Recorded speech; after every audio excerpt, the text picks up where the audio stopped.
And welcome back. We are talking underwater again through the wonders of Bluetooth technology and the internet to bring you your fortnightly dose of our usual shenanigans. Tonight we have the infamous Dan. Hi. And, of course, the effervescent Peter. It's weird, man. I had the word effervescent in my mind. It's my favourite introduction voice. That Bluetooth's obviously connected to your vaccine through 5G, and we're now telepathically linked. You know it. And I'm Tom. I'm taking it off on more. Good evening. We're going to talk usual length of time about all kinds of shit, our video games, TV, movies, anything that really pops in to our little heads to discuss. And while we're doing it, we're going to be taste testing the 2021 Gabs Craft Beer Festival limited edition pack. I don't know if we're going to get through all six. There's some fucking big beeries in there, but we'll give it a jolly good crack. Well, I mean, the first three we picked out are 5.1, 7.6, and 8. So, yeah, sometimes. And we are starting with our the Aviation Cocktail Sour. Okay, that's what we're starting. Good. I can open one now. From the good old guys down at Bright Brewing. Yes, Beautiful. Bright Brewing. We haven't had many, actually, We've had a on couple, the podcast. I think. Maybe. Bright Brewery Aviation Cocktail, in collaboration with our friends at Bright's Reed and Co. Distillery. Bright Brewery's Aviation Cocktail Sour is a stylish and sophisticated sour ale with a vivid and distinctive purple hue. It's going to be interesting on my light. It is an interesting colour. Brewed with classic gin botanicals, hand-selected by Reed & Co.'s head distiller Hamish Nugent to reflect its namesake cocktail, the Aviation Cocktail Sour derives its vibrant purple colour from blue pea flowers and is a light, tart, and refreshing sour ale. I do love a refreshing tart. Good start for the night.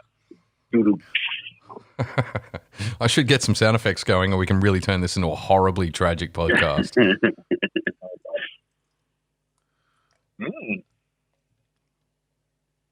Someone talk about something. There's dead air. I haven't even finished pouring. Well, drinking the beer. Drop the camera. Sliding down into oblivion over here. Don't mind me. Bloody Tom. I'm back. Right. First beer.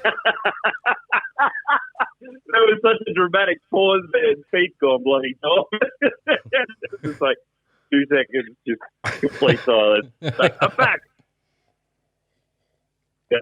Wow. It's nice. It's a nice clean sour. It's got some of those botanicals. It's got a little too much of a sort of sweet finish on it for me. But yeah, I think they've achieved everything that they've set out to do in that one. Yeah, a while since I've had an Aviation, but that's pretty on point. Like from, we used to make them at the bar, so I've had a fair few at one time. It's a gin, citrus. I don't know why they've chosen blueberries. It was pretty simple cocktail. Gin, citrus, and maybe some mint. Okay. I didn't come prepared for cocktails. Well, I'm looking it up. Tom. There we go. You're letting your namesake down, mate. Oh, yeah, it's the right purple. Classic cocktail made with gin, maraschino liqueur, creme de volette, and lemon juice. Going to need you to polish up on your French pronunciation by next episode, Dan. Fuck that. I am never speaking French, and I don't care if I butcher the fucking language. Ooh la la. Someone doesn't like the French. Sacre bleu. The heritage of German, English, and Scottish. We have enough not to like the French about. Well, they do roll over and wave that white flag pretty easy. So. Yeah, I was going to say, there's that age-old joke that if you Google French military wins, it redirects you to French military losses, where it goes on to describe that they've lost every war they've ever participated in, including their own civil war. So, anyway. Sorry, the French people out there, or the French heritage people that listen, whichever route you want to take. Whoopsies. Oh well. That beer is tasty though, and I'm surprised by how much berries in it. So that flavour really punches through. It's almost like Ribena. And the colour is very Ribena-ish too. Yeah. That's impressive. You short pouring yourself too, Dan? It's called Pacing Peter. Sorry, what? Six beers, 90 odd minutes. Yep. Ain't nobody got no time for that shit. So what's been going? Tomorrow off, and I don't want to feel like complete shit tomorrow. And I would like to jump on the PlayStation later tonight. So pace. I did a virtual farewell drinks for a mate at work last night, and the missus knows him as well. So she was in a separate room, mind you, and I got absolutely annihilated. It didn't click in my brain as to why I was so trashed so quickly until I looked the next day and found that I'd had 5 J juices. I thought I only had 3 left, but there was 5 J juices, an amazing coconut stout, and just a couple of my kind of stock standard beers. I went to Dan Murphy's the other day and just started picking stuff out. I picked up a couple of bottles of Pinot because we do like a good red with dinner. A couple of cheap bottles of gin. So you may be talking $200 just in those 4 bottles. And then I just started picking up beer. And by the time I got to the counter and he rung it up, it was $650. Oh, Jesus. And wow. I honestly, for the first time in my life, I considered saying, actually, can we just take half of this back? But I was so embarrassed by that point. I kind of felt like I had to just follow through. Yeah. So I've got a fuck ton of beers.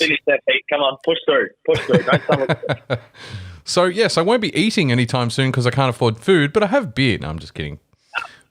But yeah, that's easily my biggest spend at Dan in one transaction.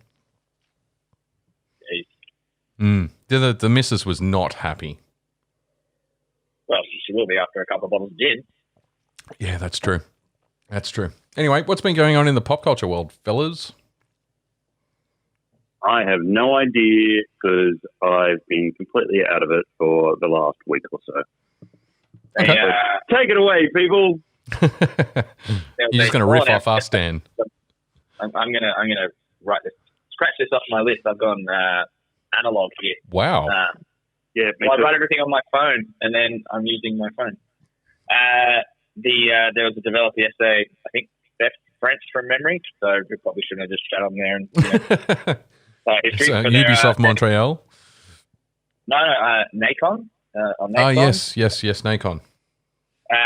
They released a few years ago, they did the Terminator Resistance game, but they've announced a Robocop game. Yeah. Yeah, there's only a teaser trailer about it so far, but it's first person, which is going to be cool if they can pull it off. It's not due... So first person action adventure. So it's not due till 2023. I watched the trailer just before we started. But, you know, it's funny. We were talking about Deus Ex. If they made a Robocop game in the style of Deus Ex where you can upgrade components of your chassis, that would actually make for a fucking cool game. Yeah. Maybe steal some detective mode pointers from the Arkham series of games, just to have his kind of heads-up display and his Robocop vision pop up and he can scan shit looking for clues. I don't know. They could do some cool stuff. Wasn't the Robocop vision in the movies had all the tracking lines on it through it? Yeah. Like real 80s? Yeah. Yeah. I haven't seen the re-release, like the new one anytime recently. I saw it, I think, once when it first came out, and I didn't hate it. It wasn't great, but it wasn't terrible. Not like a lot of the remakes. So, anyway, cool. Yeah, it got pretty badly panned. I really enjoyed it. I like Joel Kinnaman though. Yeah, Joel Kinnaman's good. I'm going to be bumping on and off camera for most of this episode, I think, because I'm trying to take show notes at the same time. Just on the topic of video games, Battlefield 2042, they've released a little bit more information about it, and I'm actually pretty excited now to play it. I got a bit bored of the Call of Duty and BF games for a while, but having it set enough in the future that it's kind of aligned with realistic modern-day combat, but brought forward, but not so much that it turns into complete and utter science fiction. It's kind of a good period to set it in. So you've got complete class customization. You're not hard-coded into picking support, medic, sniper, assault. But obviously the 4 different specializations still have perks that, have synergies with some of the equipment loadouts, but you can essentially take whatever equipment loadout you want against any character. But they've got drones on snipers, so once your sniper gets up into the nest somewhere, he can launch his little helicopter drone and it targets enemies. It can trigger EMPs. It can laser guide bombs from other players who are in vehicles firing at them. They're adding helicopters back into the game, which is cool. And for a cross-platform 104-player Battlefield game, it's shaping up to look pretty fucking good. So I'm a bit excited. That's crazy. Yeah, yeah. And half of those players are going to be on PCs, so you're going to get fucking annihilated on on console. Yeah. It's going to be interesting to see if they do true cross-platform or if it's just Xbox plus PS5, because they've done that before as cross-platform as well and kind of divided the community. If you're on PC with a keyboard and mouse, you know, it's too much of a handicap with a controller. You just don't get the accuracy, particularly when you're sniping at long range. You just don't get that pinpoint, faster, slow motion accuracy that you'd get out of a mouse. So, anyway, I'm pretty excited for it, actually. What do you think, Peter, of going off other, well, it's not even really announced yet, but they're talking about the newest Assassin's Creed, this Infinity. Did you see this yesterday? No, I didn't see anything about it, actually. What's the story? So it's Ubisoft Montreal and what's the other studio? Ubisoft one that usually they go bounce off each other. I can't remember the second studio. It's not Prague. No. Ubisoft, whatever.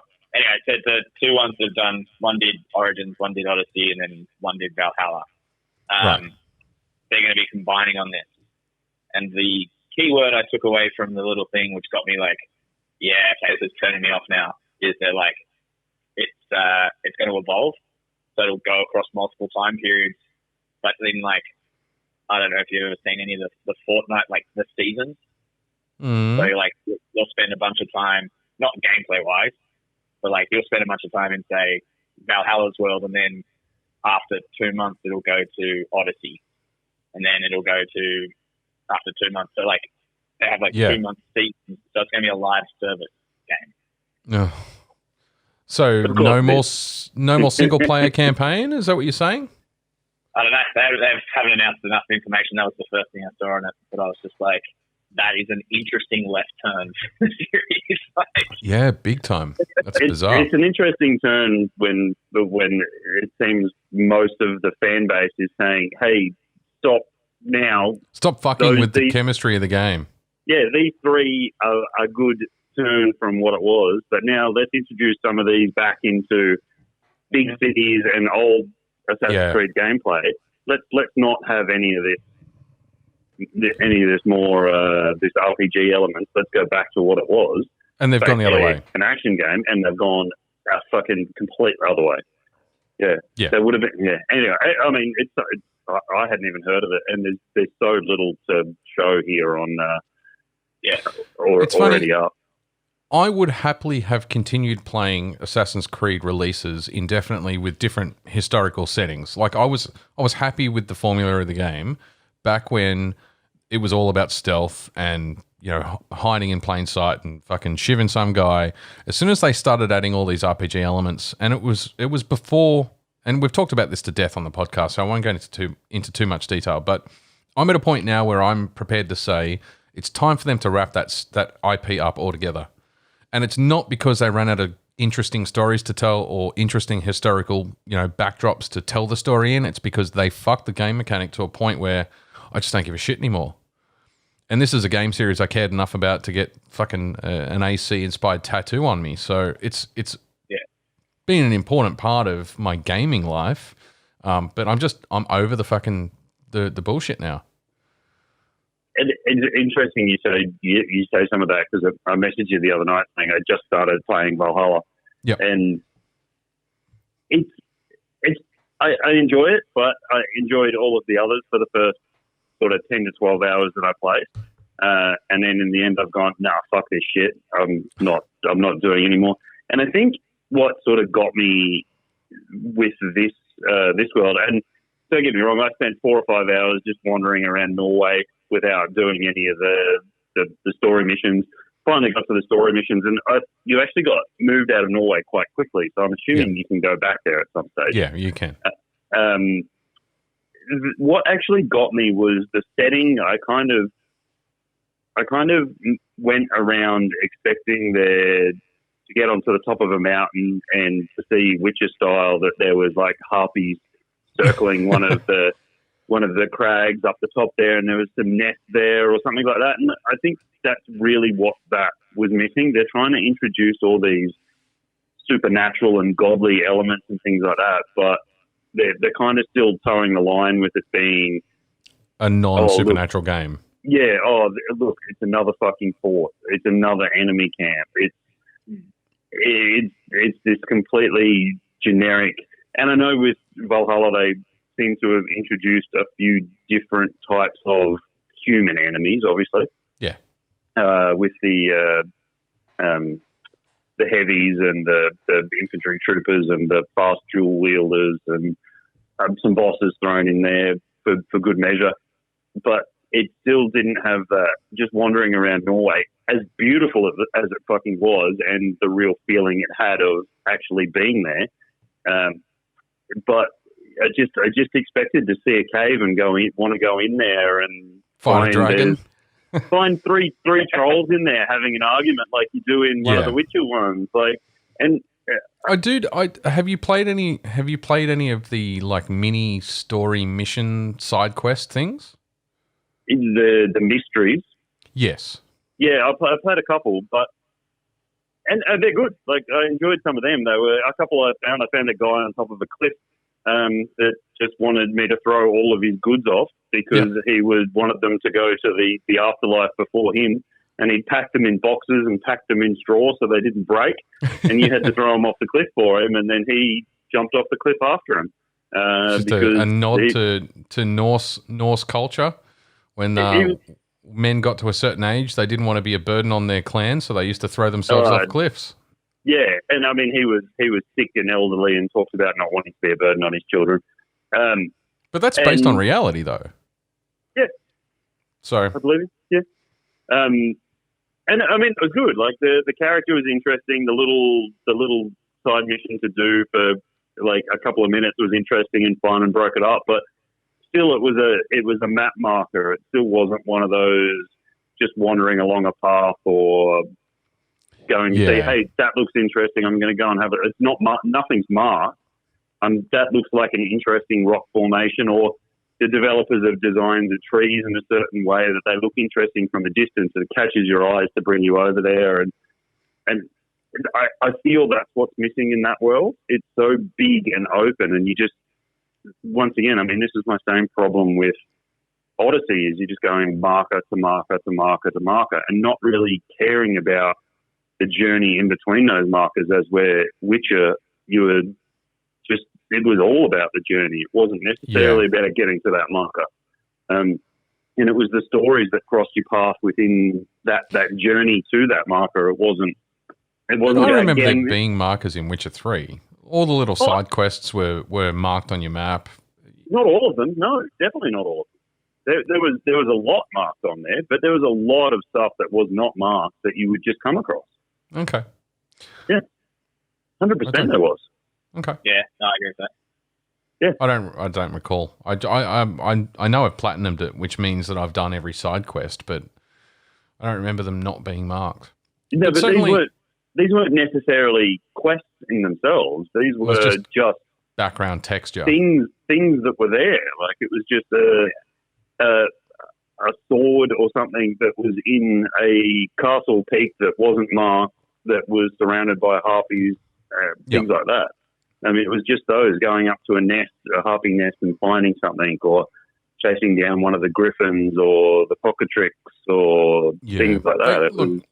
I think in fairness to the AC series, they are portraying a different type of world, and a lot of the texturization that they add with those mysteries, particularly, are more based on adding some texture to the backstory and to give you a better taste of what culture was really like back then in that area.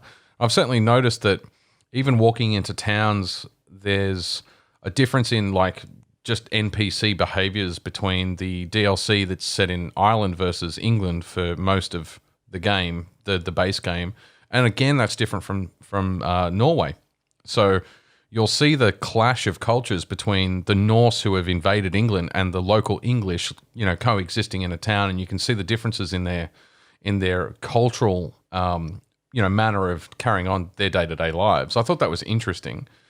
But they are a little bit less, they're more cornered by reality to keep it in that kind of real context, as opposed to the developers at CD Projekt Red, where they could do whatever the fuck they wanted. They're inventing the universe from scratch. So I think they are a little bit hamstrung. I'm not talking about completely making. They've introduced enough mythology into the AC world that they can leverage off that. But I'm not necessarily talking about, look, there has to be mythological monsters around every corner. Just something interesting. Yeah. Yeah. And you're right. It is still devoid of interest in a lot of cases. I think, it's a hard comparison to Witcher 3, because Witcher 3 is one of the best games of all time, regardless of genre. So comparing the two is kind of a tough ask. Well, I don't think it is, because you're going Witcher 3, so 1, 2, 3, and what number AC is it? Like 17 or something? Well, I mean... Yeah, fair call. Look, I think... Because I haven't played Valhalla, and you played both that and Odyssey, but I played Odyssey. Did they introduce the mythological things in the same way that they did in Odyssey? But you came across the those four main bosses that were the big mythological creatures? No. So it's not in the open world, and they didn't hide behind the whole...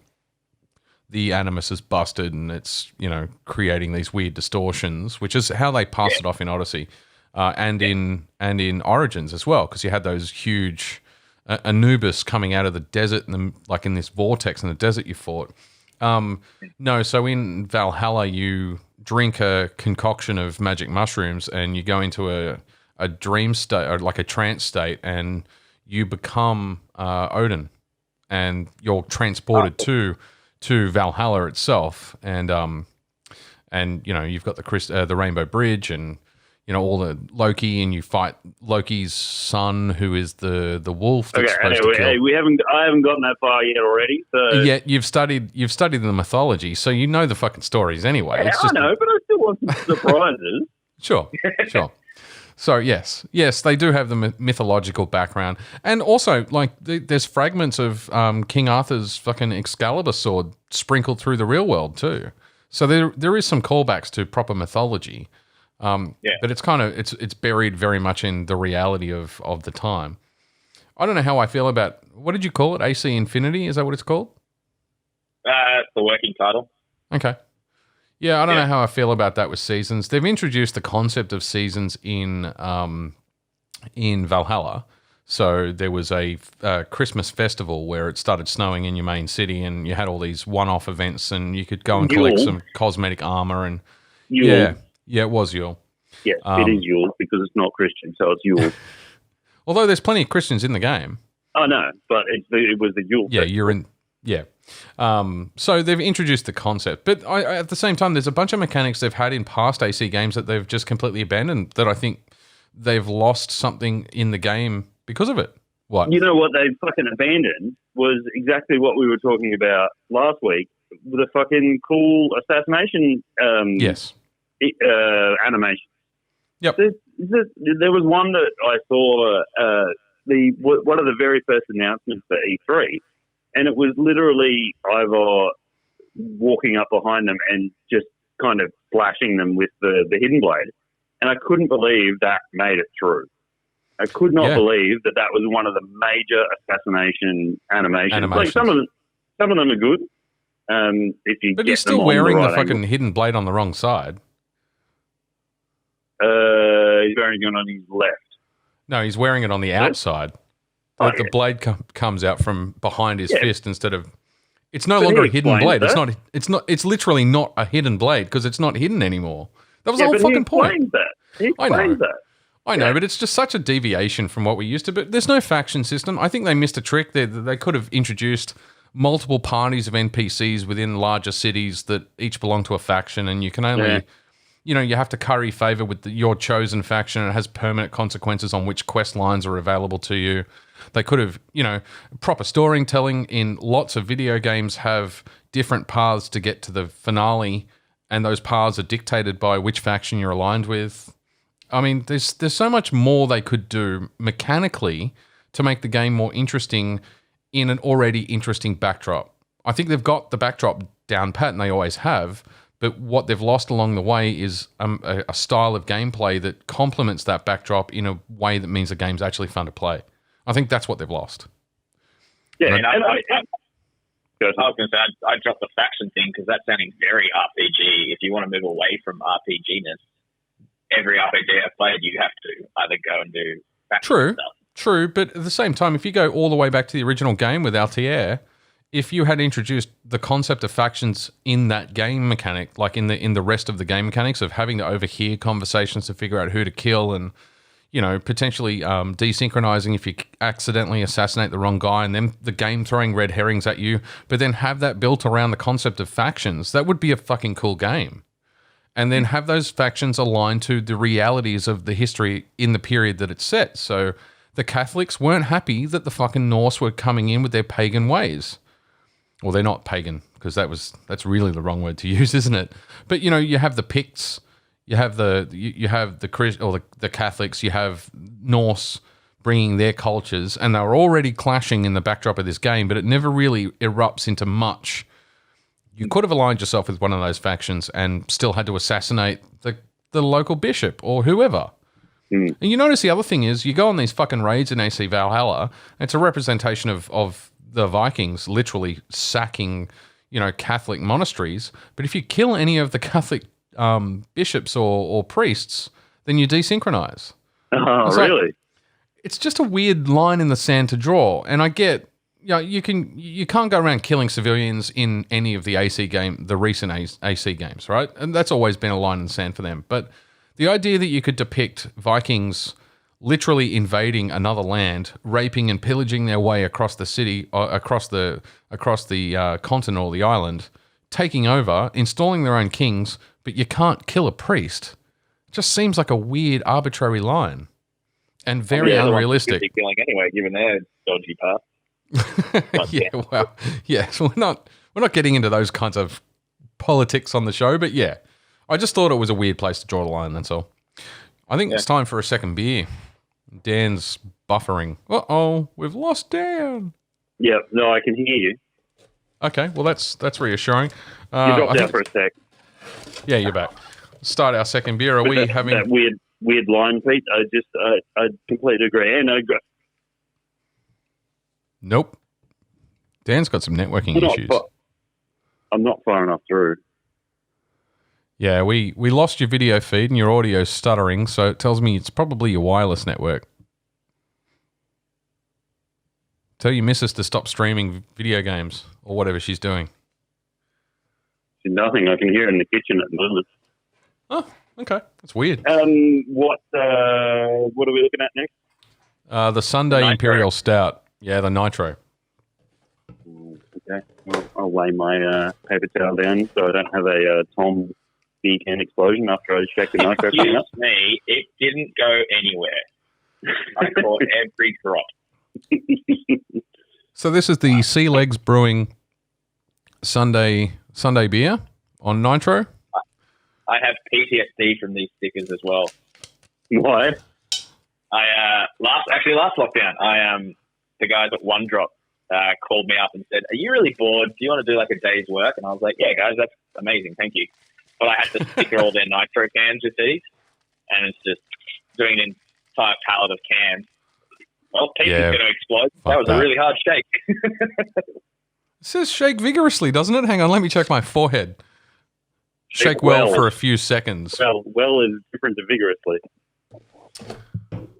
Well, shit. And then we do the nitro pour. Yeah. Yeah, I couldn't part 4 this one. Oh, Got it. Just in time. Oh, please.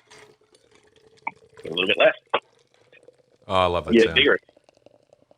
Sorry, did you already introduce what this one was? I wasn't. No, yes, I did. Yeah, Sea Legs. I didn't read out any information, but it's Sea Legs Brewing Sundae. Sundae beer is all it's written on the front.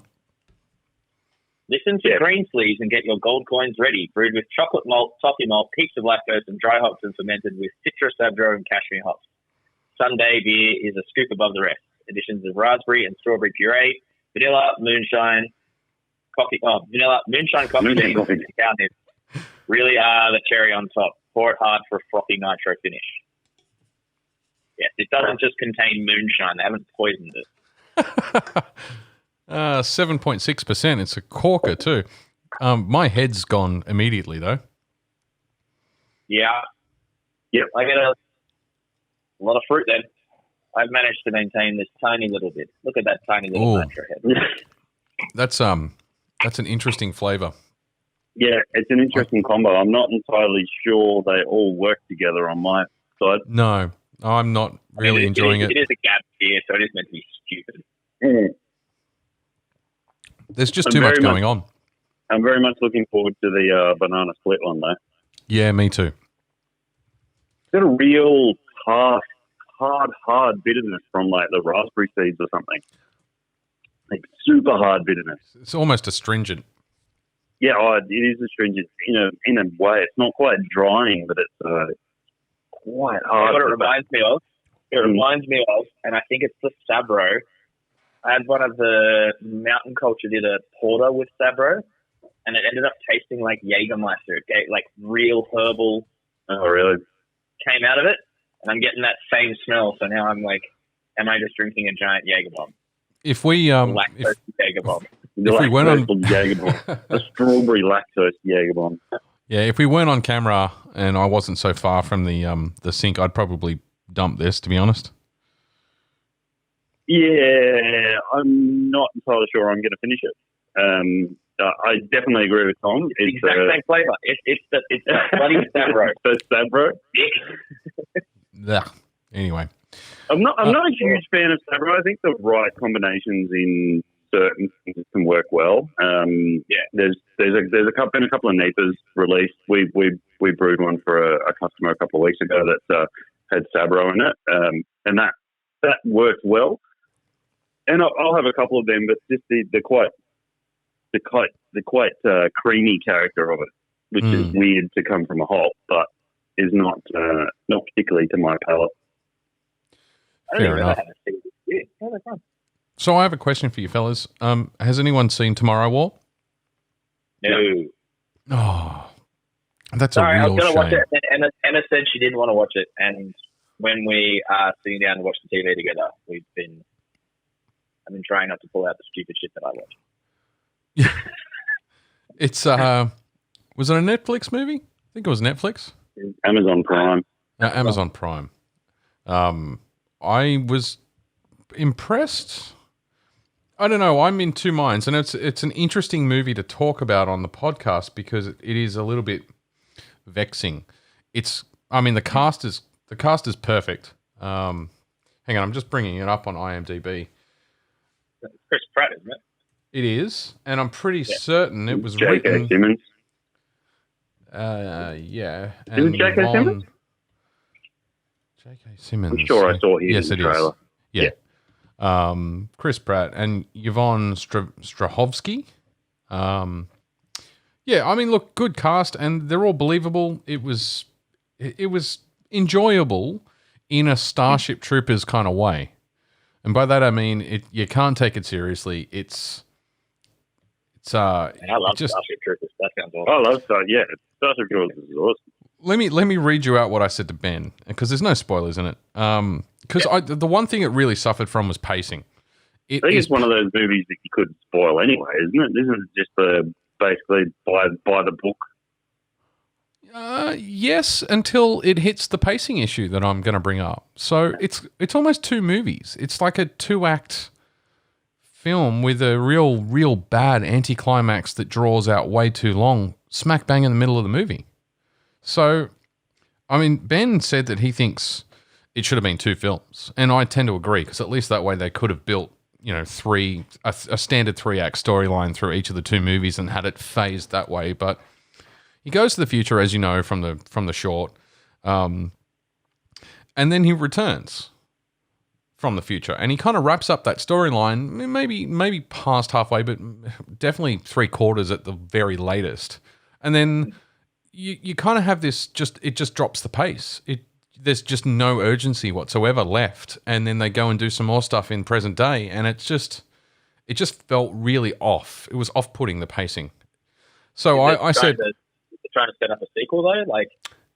No, if anything, they fucked themselves out of a sequel by doing it the way they did it.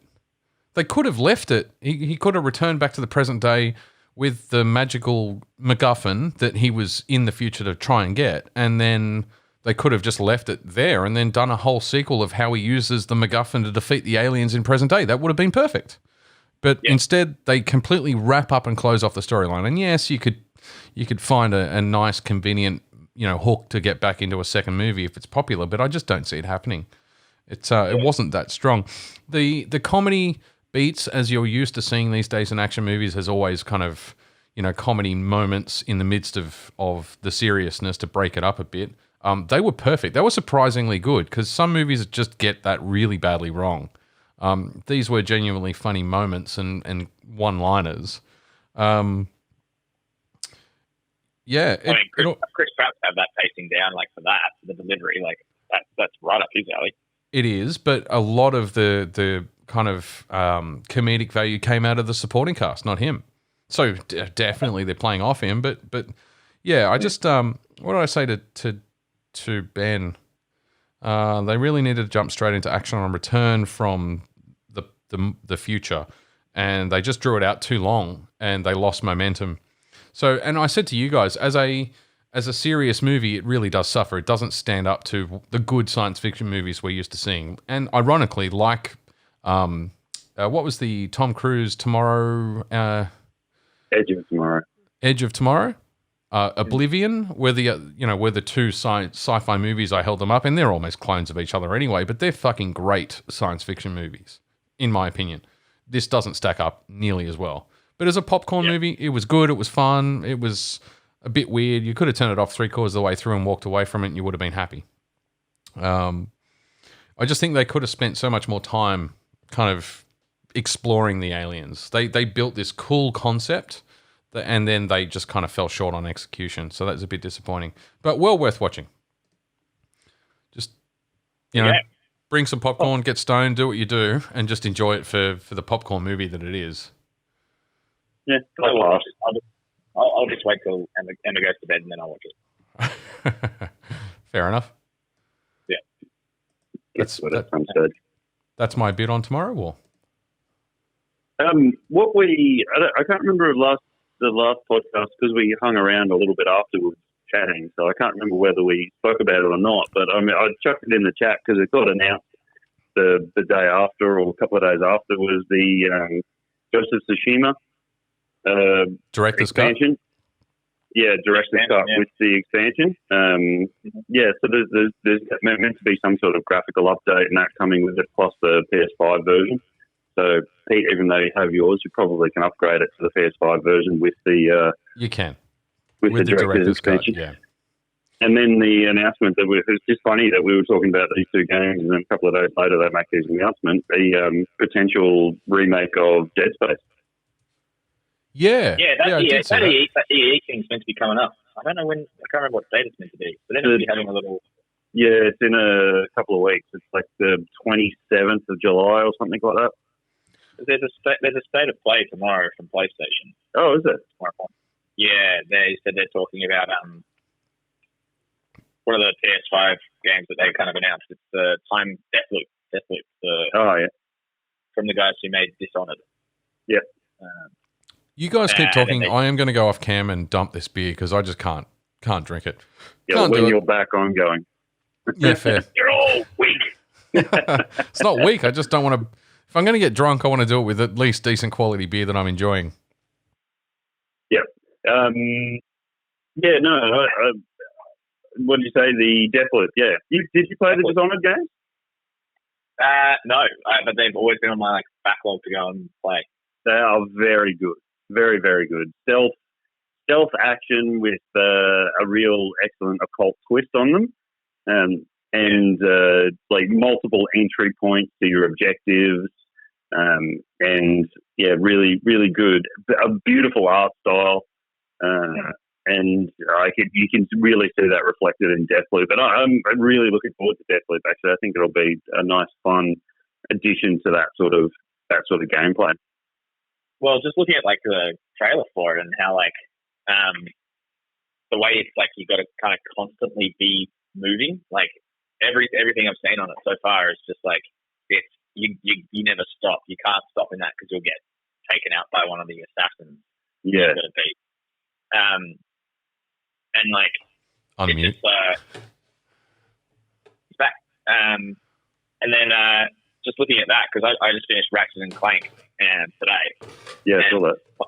Part of the gameplay of that is they're trying to encourage you to be constantly moving around the little battle areas you're in, and that made it so much more fun, especially with using the PS5. It's you move instantaneously, and it's not jarring or jolting compared to some older games that you've done that on. So I'd be super keen to give it a shot, but I do definitely want to play Dishonored. Yeah, and I mean the stories for Dishonored, they do run together. So definitely start at the first one. I haven't played the first one in a long time, but I would highly say that it holds up. The gameplay in 2 is a little bit different. And does run directly on from the end of the story in 1.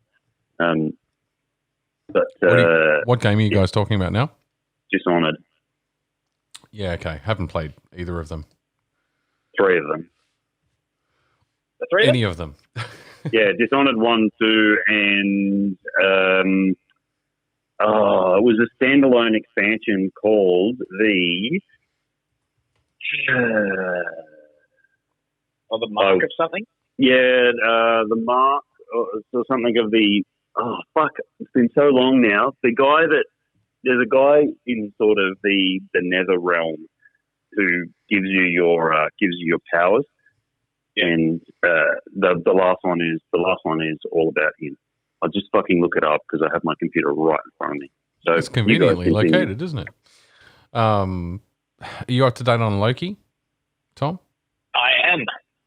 I'm one behind, and we still can't talk about any of the actual spoilers because Dan hasn't started watching it. But it is. I'm going to walk away and get rid of this beer, so you have that whole time. It is called Death of the Outsider. Is the third one? Yeah. Okay, I'll be back. Cool. How do I put this on mute? You put your phone on mute and then you just hit stop video. Take your headphones out and walk away. Yeah, that's probably the best way to do it. I'll put it on mute so you don't have to hear the door clanging in the background. Are you still there, Dan? We don't want to spoil anything. I'm really annoyed you haven't watched the latest episode because I have an entire list of all the Easter eggs I spotted in it because it's the most Easter egg heavy episode for Marvel lore. This whole series has just been so fucking well put together. It's chalk and cheese to the other two for me. I enjoyed Winter Soldier and what's his face, Captain America. Scarlet, which I just didn't really enjoy that series at all, as you know. But no, this has been brilliant, and it continues to impress and surprise. The material, the way they're handling the material. They've just done such a nice job of finessing the IP. So the last thing I saw was him kill the robotic, or Sylvie kill the robotic fake Time Masters, and which was very Doctor Who-esque for me. And then Loki, spoilers, Loki dies or is deleted from the timeline. He's pruned. And then did you see the little the post-credits scene where he wakes up? Of course you did. But you know what? I almost didn't because they haven't been doing post-credit scenes so far, but I always check every week just in case. And for some reason, the Disney... There's not one in episode 5, just as a heads up. Yeah, okay, thanks. Save you some time. I don't know why Dan got back and then turned his webcam back off. It's like, it's too late, bro. There he is. Yeah, no, very impressive, that series. I can't wait to talk about the wrap-up.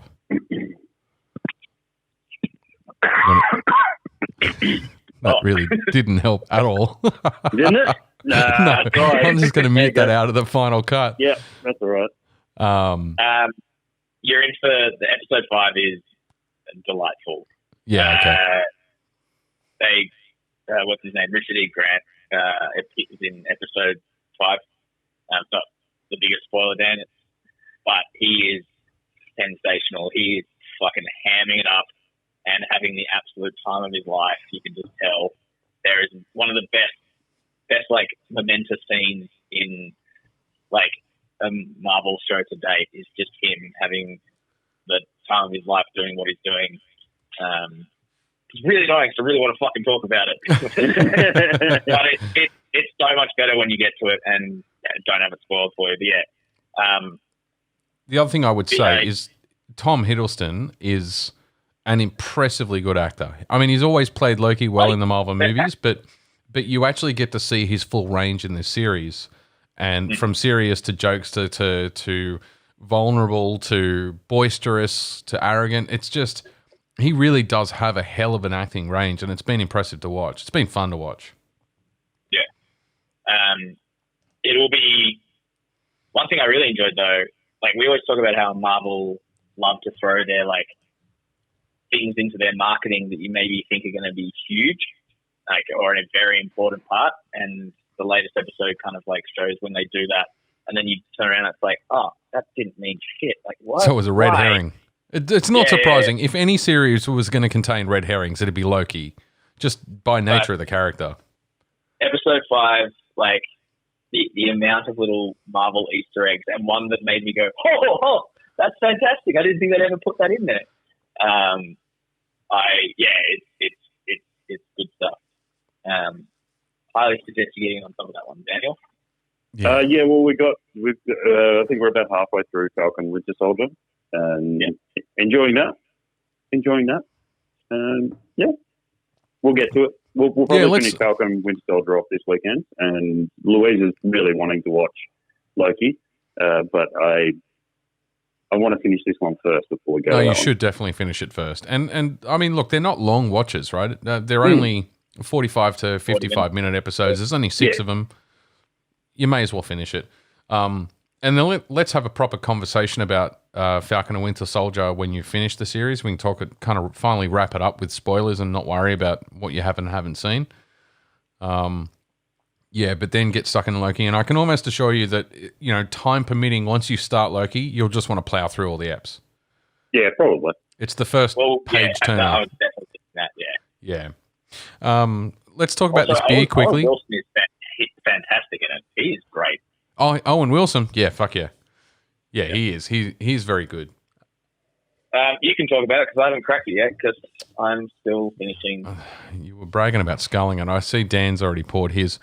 So this is Dainton Brewing Amplifier Cranked Up Hazy IPA. It's 8%, 50 IBU. Sometimes you just need to plug in, turn the big dial to full, and let rip. Stomp the floor, cut the rug, let it all out. Live life amplified. No preservatives, keep me cold, and rock and roll before opening. They resisted the urge to say dial it up to 11. Yeah, they did. Cool can art. Oh, I mean, no, they didn't. No, they didn't. Is there an 11 on the... The dial goes to 11. Yeah, you're right. They didn't put it in the writing. They just put the 11 on the dial front. Yeah. Well done, Dan. Well done. So it's basically an amplifier on the can, which is kind of cool. It's creative. It's different. It's interesting. No, it's a new canner. yeah. You're absolutely right, actually. And Hope Estate did speakers and everything on theirs for years as well. So yeah. All right. Well, fuck you both. It's yeah. I don't know. After drinking like 5 J juices and writing myself off yesterday, hazy IPA is kind of difficult to come back to today. It's not overpowering in the juiciness of it though. I think it's. Oh, there's a strong note there though. Yeah, I mean there definitely is, but it's not overpowering in comparison to what some of them can be, and that 8% alcohol is really well blended in. It is. You do get an alcohol burn from it. Yeah, I don't think too much, but yeah, if you're getting that, maybe you're still a little hungover. Yeah, going down like glass. And I think there's a nice level of bitterness to it too for the style as well. It's quite sweet. Surprisingly, like there's quite a lot of residual sugar in that.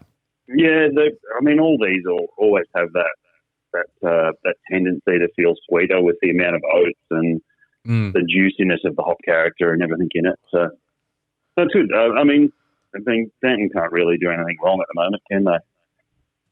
Dainton, I keep thinking they're the brewery that every time I've tried one of their beers, I've been bitterly disappointed on the podcast, but I'm not sure if it's them.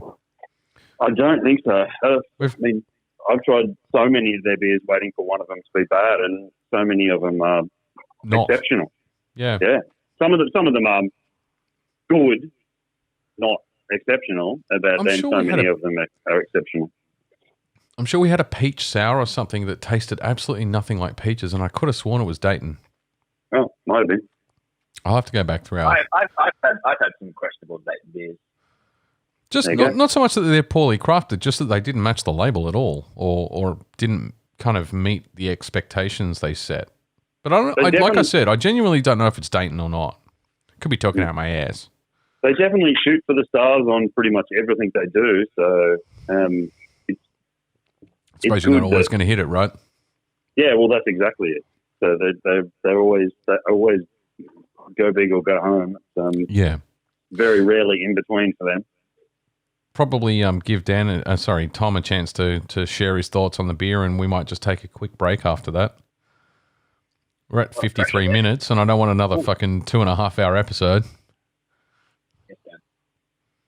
Isn't that what it's going to roughly be anyway? Yeah, maybe. Oh, that's very sexy. That would do it indeed. Comments? That's got a really solid mouthfeel. That's good. It's just nice to have a hazy IPA that doesn't have fucking lactose in it. Yeah. Fuck, they get sweet. Yeah. There is still a lot of residual sugar at the end, though. I'm very surprised. It's almost like the sweetness from citrus fruit. It's not a raw lactose hit. It's more like a fructose hit, if anything. I know it's not fructose, clearly, but it's that sweetness you get at the end of a mandarin. Yeah. Just some residual sugar left from the brew process. Yeah, it's definitely not lactose. So yeah, it's nice. Yep. Cool. All right. Well, let's take a break. And what did you have something to say, Tom? Or are you just leaning forward for attentiveness? Really excited about the break. I'm gonna have the water. Yeah, right. We'll be back. Now I've got to soak up the beer that I spilled on my keyboard. There you go. Yep. All right. Cool. So we'll be back in a couple of minutes. And we're hoping back. For the former. Just discussing our next beer. Although Tom's still got to scull his 7%. Yeah, I'm still. Don't tell me what to do. You're not my dad. Does your dad tell you what to do? Oh, it's a little wife beer. Okay. Yes. Okay. We'll get to that. I don't have many more topics to talk about, to be honest. It's been announced that PlayStation VR 2 will be released next year, which is cool. Gives people a little bit more time to find a fucking PS5. They did say that they're sticking to OLED screens, which is interesting because LED screen prices have dropped significantly, but they're going to stick with OLED, which is a better technology for us. And they're reportedly 4K. So 2,000 pixels, 2,000 by 2042 in each eye. So adding up to 4K, which will be good because you could see the pixelation on the old one a little bit. Yeah, right. Well, they just announced the Switch OLED. Yes, I did see that. Are you excited? So Tuesday night, I was able to play with a mate's Switch. He let me borrow it for a night because he wanted me to play Smash online, and his housemate had another one, so he dropped it off in my letterbox, and I went out and picked it up. I mean, coming up with PS5, it just feels like going backwards. Like, it's a bit hard, and I think the only thing that would really push me on the edge now to spend what I think the Australian dollar price is like $540 for the new Switch Pro. Well, it's not even the Pro; it's the Switch OLED.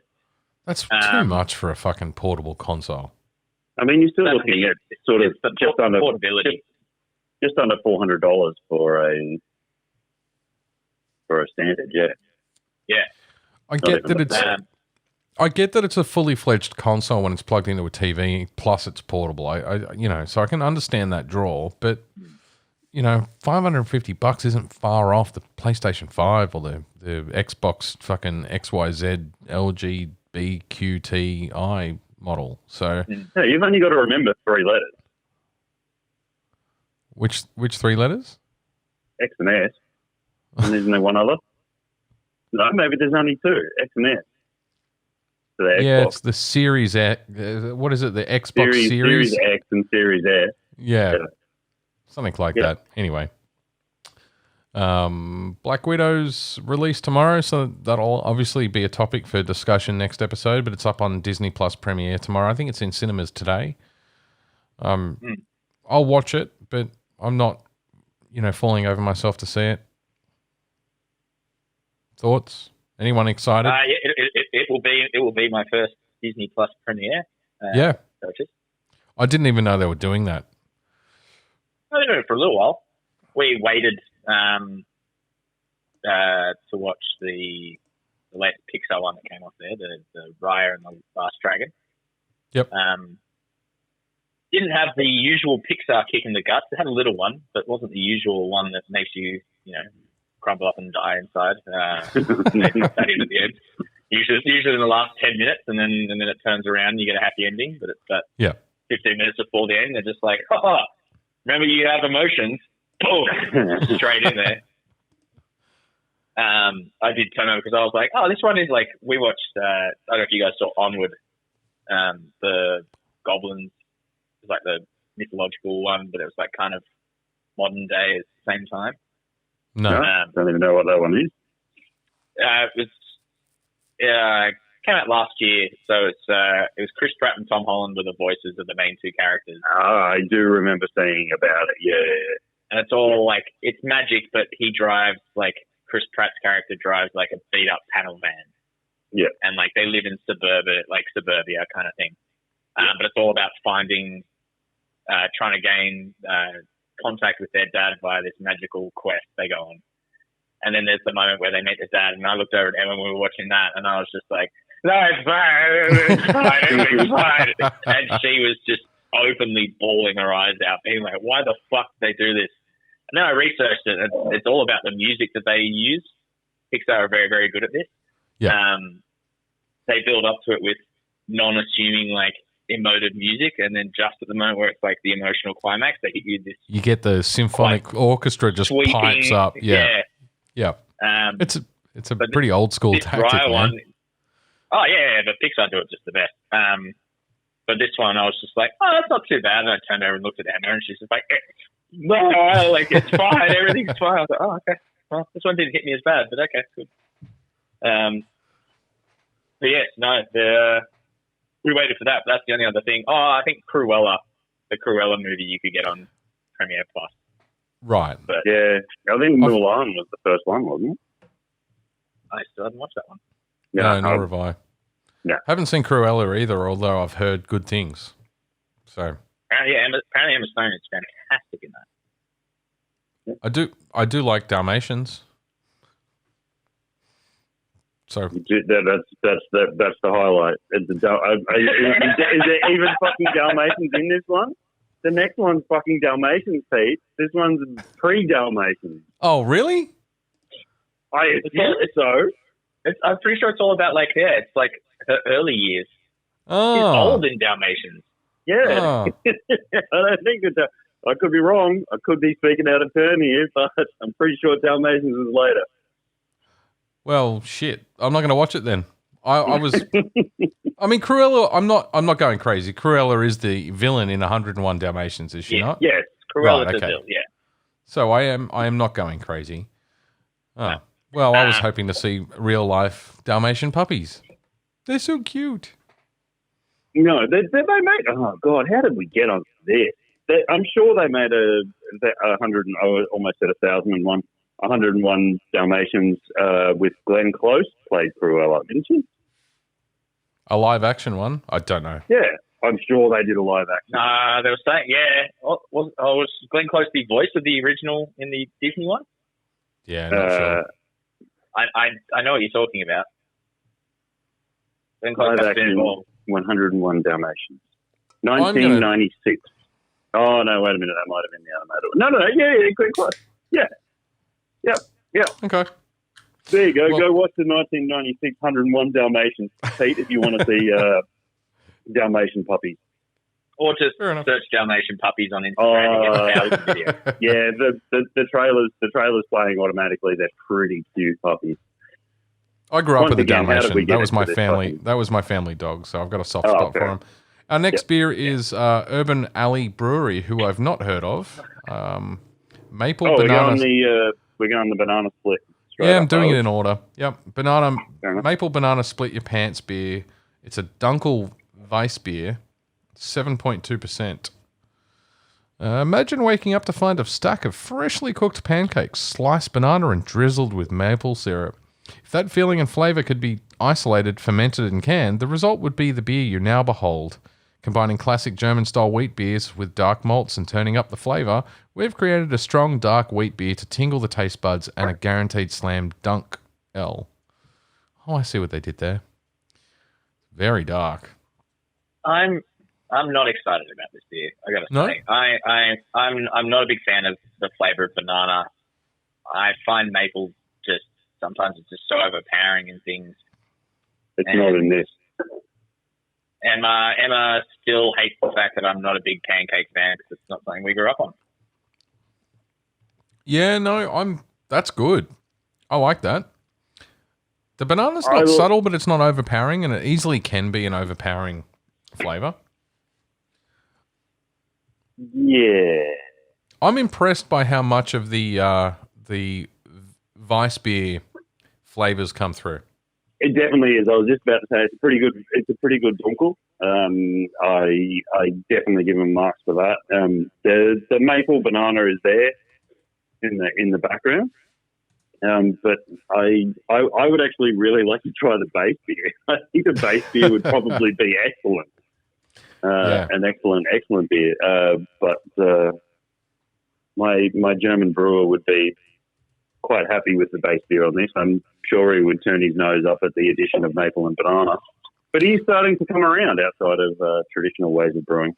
When he's not splitting his face open with high pressure fucking kettles. Yeah, these things happen. Yeah. I think that's all right. The right answer. Yeah, it's all right. Yeah, solid Weiss beer, but the banana is nowhere near as overpowering as I expected it to be, which I'm not sure how I feel about. And the maple syrups, I don't get much maple syrup out of it. I mean, it was recently Canada Day, so it's appropriate. Yeah, I find it a very interesting. I was really excited about trying it. I'm not sure that was probably the right use of a base beer, but whatever.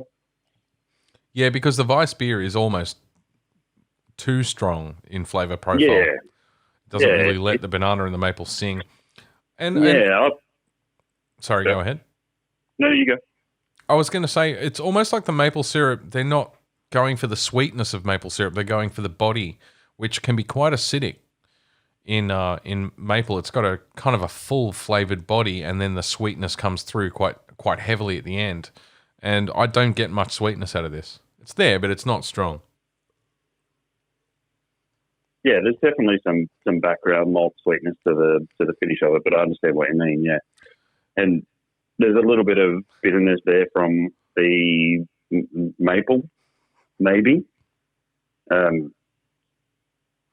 Yeah, I probably would have gone something more biscuity and rounded, especially if you were talking about pancakes and things like that. Yeah. Maybe not a donkel spice beer, but yeah. It's interesting as an experimental. Yeah.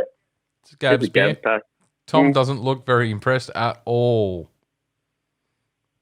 I just don't like wheat beers. You and most of Australia, Tom. I know. I've tried my little liver out and trying to. No, my liver. I've really tried with my liver, not my heart. I don't know. There's something about that wheat taste that's like just. I'm not the biggest fan, but it's different. I like that it's different. That's the thing. I can tell that is a very that is a well-made beer. That's one of the ones, and this is really good for all those people who are playing at home who like to use Untapped. Now, I'm a bit of an Untapped junkie. If you can tell this beer is well made, then don't go fucking rating it like a 1 just because you don't like the flavor of a fucking wheat beer. Yeah. Be a decent human being and rate it on the base of the actual style of beer they're creating, not on your own flavor preferences. Preferences, yeah. Yeah, I agree. That's my rant. Rant done. Which is why we've rarely. Every brewer in Australia just cheered as well. Yeah. It's why we've rarely rated a beer on the show at less than say 3.5, 3.75 out of 5. Yeah. Most of our beers sit in the kind of the 4.0 pocket. It's just Joe Blow down at the pub rating a beer doesn't understand how a rating system should work in that kind of thing. It's based on how well they've done the style. It's not about personal preference because no one gives a fuck about your personal preference. Yeah, I agree. This is how we judge. So, not every beer that's going to come across the table while we're judging is going to be to our palate, and that's exactly what we have to do. We have to do it on the merits of the product. So that's why it gets broken up to these 5 categories. We rate them within the category against the style guideline, and we go from there. Whether or not we would personally drink that beer doesn't make a fucking lick of difference. It could get a gold medal, and I could go, no, I'm not going to fucking touch that. I don't want to drink it. But if it's a well-made product, falls within the style guidelines, and if it's well crafted, then it deserves what it gets. Your flavor profile should come on. Write it in the comments. Go for it on Untapped. Just don't bring down the brewery's rating because you don't like a dunkel or a sour or a wheat beer or whatever. I mean, yeah. Anyway, my rant over. Just try on the rant. Let's get going on the Untapped rant. This is great. My other favorite run is when you get a beer like, say, the Sundae beer, which has pouring instructions, and then you don't follow them, and your beer falls flat, and you're like, "Why did my nitro beer fall flat?" Oh dear, because you're a fucking muppet. Because you're a muppet. Okay, now I'm done. But it just reminds you that Australia's average IQ is, and I had to Google it because I would have said 120, but I'm way out. Way out. Australia's average IQ is 99.2. I'm pretty sure a conversation with someone with an IQ of 99.2 is kind of similar to me talking to my cats. You might be a little out. I don't think I've ever actually done an IQ test. No, I've never done one either. Let me give you some information for free, Tom. The sample size is wrong. So it's bad. Let me give you a tip for free, Tom. My girlfriend who does that, she felt that. She didn't hear me because she's got her earphones in, but she felt me saying that's bad statistics, and I guarantee you she's jumping for joy because I've listened. Didn't comprehend, and thereby you've got to reinforce the 99.2 average, but I guarantee you're higher than 99.2, mate. Anyway, we have digressed, but that's probably depends how many Gabs packs I've gone through before. Right? Yeah, that's it. That's exactly it. I'm going to plow through the rest. Most accurate online IQ test. Test your cognitive skills. We're going to do this live, are we? You should be recording a screen. Potato. I've got no more topics other than Black Adam is in the final week of production, and I'm actually pretty excited to see The Rock in a Marvel, a DC IP. You know what I was thinking about Shazam the other day? I watched it on a plane, and I didn't mind it, but I think I need to give it the slightly larger screen and better sound quality test and watch it again. It was fun, man. Enjoyable. Yeah, I really liked the end of it when the family came into it, and that whole moment where it was a little bit Power Rangers. It was a little bit Power Rangers right at the end with the family. We love Power Rangers. Should have been. Yeah.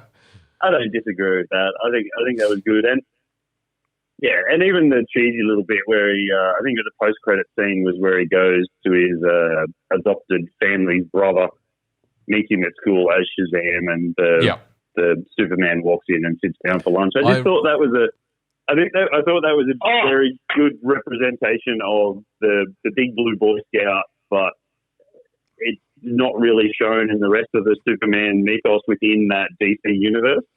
See, just running straight off that, Henry Cavill's nephew went to his school and claimed that his uncle was Superman, and they were like, no, he's not. So Henry Cavill went into his school with him to be like, what a legend. Yeah, my uncle's fucking Superman. Did he do it in the suit, or did he just go in?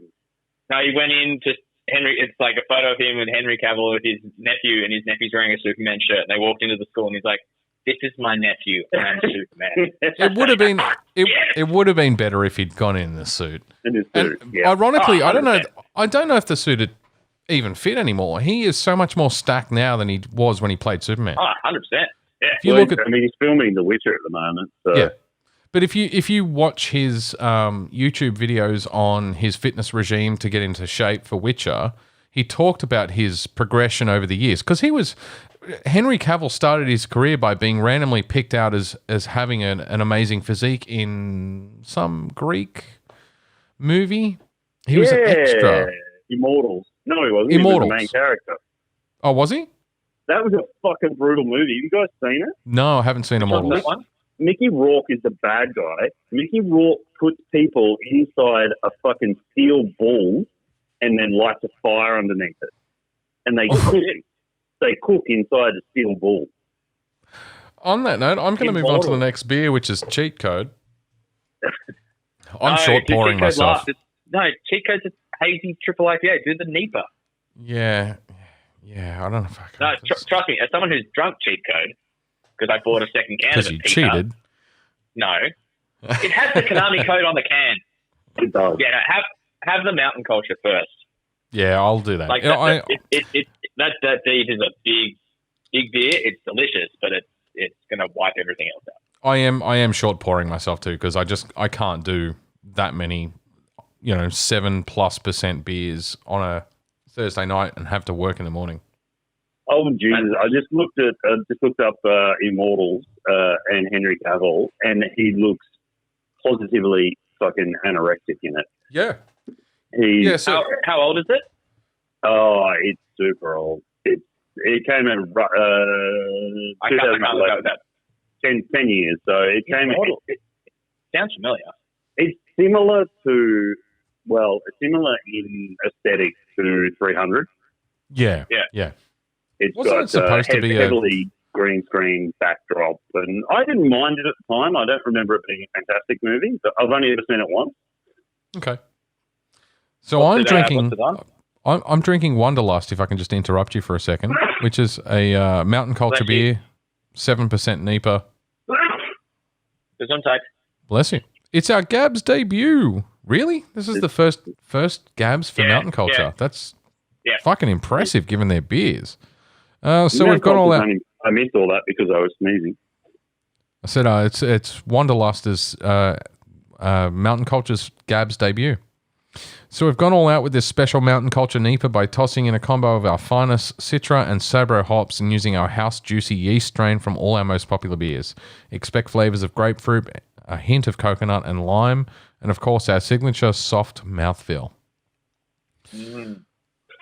I've only really poured myself like a couple of mouthfuls. So if you go and look at Henry Cavill's workout routine on YouTube, which I don't really want to get into why I bothered, but I did.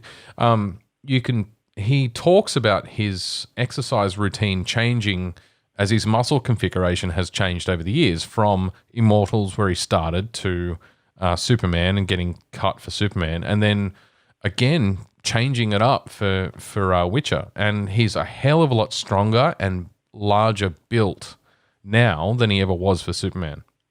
He's still too big for Geralt. But, yeah, I agree. It kicks me off a little bit, actually, and I'm glad he's playing it. I really am, because he has such a passion for the character, and I think I went on my Witcher rant earlier, you did. many episodes ago, many times. So yes. No. Well, I will say one of my favorite, if you're talking about Henry Cavill YouTube videos, is still his the supercut of Cavill. Those combine their names. Wow. Geralt. Henry Cavill as Geralt, just saying fuck over and over. Yeah. Fuck. He's the perfect actor to play Geralt. He is. We complained that he was a little bit too wooden and mannequin-like for Superman. I'm sure. Superman. Yeah, for Superman. For Superman. Yeah. I never really felt that, because Superman's an alien. Like, he's not going to be the most human character. I think he would be a bit more wooden. If you met a Superman in real, like, he wouldn't know how to. He would have an idea of how to act, but he's not a psychopath. He's not devoid of empathy. He's not incapable of understanding human emotion or feeling human emotion. I mean, he flies around the globe so quickly that he reverses the spin of time. I mean, and that was all for love. Like, so clearly he feels human emotion.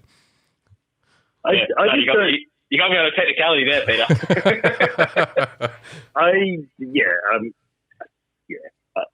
If you're looking at the three Supermen that we've had in the films, yep, Henry Cavill's performance, and once again, it's not his. He was directed to do it that way. It's no slight on him. Brandon Routh was very similar in the wooden aspect, but he was meant to be a continuation of Christopher Reeve. And Christopher Reeve was so happy-go-lucky, always smiley. Everything. He's almost the camp version of Batman, the TV series. That was the era that he was from. Oh, yeah, it was. Yeah, but look, Brandon Routh is meant to be a direct continuation from those Christopher Reeve movies, and he just doesn't play that Superman as the happy, smiley Superman. He plays a fantastic imitation of Christopher Reeve's Clark Kent. Yeah, in the clumsy. He does. Push the glasses up, everything like that. He absolutely nails that side of it. But they just didn't capture that big blue Boy Scout in the Superman when he was in the. It's funny you say that, because I think Brandon Routh's Superman movie got too caught up in the quality of visual effects and not caught up enough in story. But I mean, that was the first time you've ever seen the average punter who doesn't read the cartoon or the comic books can answer the question, what happens if you shoot Superman in the eye with a bullet? I mean, that was the opening scene with the fucking chain gun while they were robbing the bank. Wasn't it? It was like halfway through. Was it halfway through? I don't think it was. It was. Anyway, it was cool to see that. But I know I got those pangs of holy fuck, Superman's back when I watched that movie for the first time. It was don't get me wrong, really well executed. I actually really enjoy that movie, other than the storyline from Christopher Reeve's Superman movie done again in a different way with Lex Luthor and the land grab. No, the land grab. Oh, yeah. Lex Luthor is creating another land. He's a fucking real estate agent. Yeah. So's Trump. Other than that, I think moments in that movie were excellent. I mean, I absolutely love one of the Tom was talking about teary moments, and it's still, if I watched it now, I think it still would make me tear up.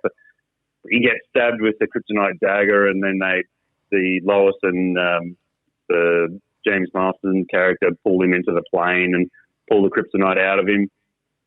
And he says goodbye to Lois and falls out of the plane, and then you get the whole Jor-El speech behind him while he's rising up into the sun. They tried to do that again with the Henry Cavill Superman, and it just didn't quite play out quite as well. And yet, overall, I found the Henry Cavill Superman movie was just so much better executed. I found the storyline more interesting. I think it has, and it's deeper than just storyline and actors. I think the soundtrack, and I don't just mean music. I mean the sound effects that complement that movie are defining sound effects. That room fucking noise you got out of the harvester is. Yeah. Well, always like, and for me, that helps define the movie. In the same way that the noise that the tripods made in the new War of the Worlds movie with Tom Cruise, the noise that those tripods made defines that movie for me. It's the thing that sticks out in memory the most, other than him looking in the mirror and realizing he's covered in dust that's actually people. That was a pretty fucking hardcore moment. Yeah. Anyway, I don't know how we got here from Henry Cavill's bulky. No. But the sound design and the art design of the Man of Steel, it's like people bag that fucking pin art, Kryptonian pin art computer system and everything that they had, guidance system and all that. I thought that was cool though, man. It's fucking alien. Like, how much more alien can that be to what we have now? Like, why can't you just look at that and go? And then everybody bagged the Superman Returns out that Superman never punched anything, and they give a whole bunch of punching at the Man of Steel, and then like all people can go. He's like, oh, well, all they did was like destroy buildings and that. Like, come on. I thought the segue from that to from the battle scene at the end into Batman was inspired. Like that opening section where Bruce Wayne is going through Metropolis in the car with the Hans Zimmer Batman versus Superman Junkie XL. Yeah, that music where he's just driving the car through Metropolis to the end of that scene, absolutely beautifully executed and one of the best openings to a superhero movie that we still have. Yeah, I totally agree. And if you line it back up to the fight scene, no X2 Nightcrawler scene, but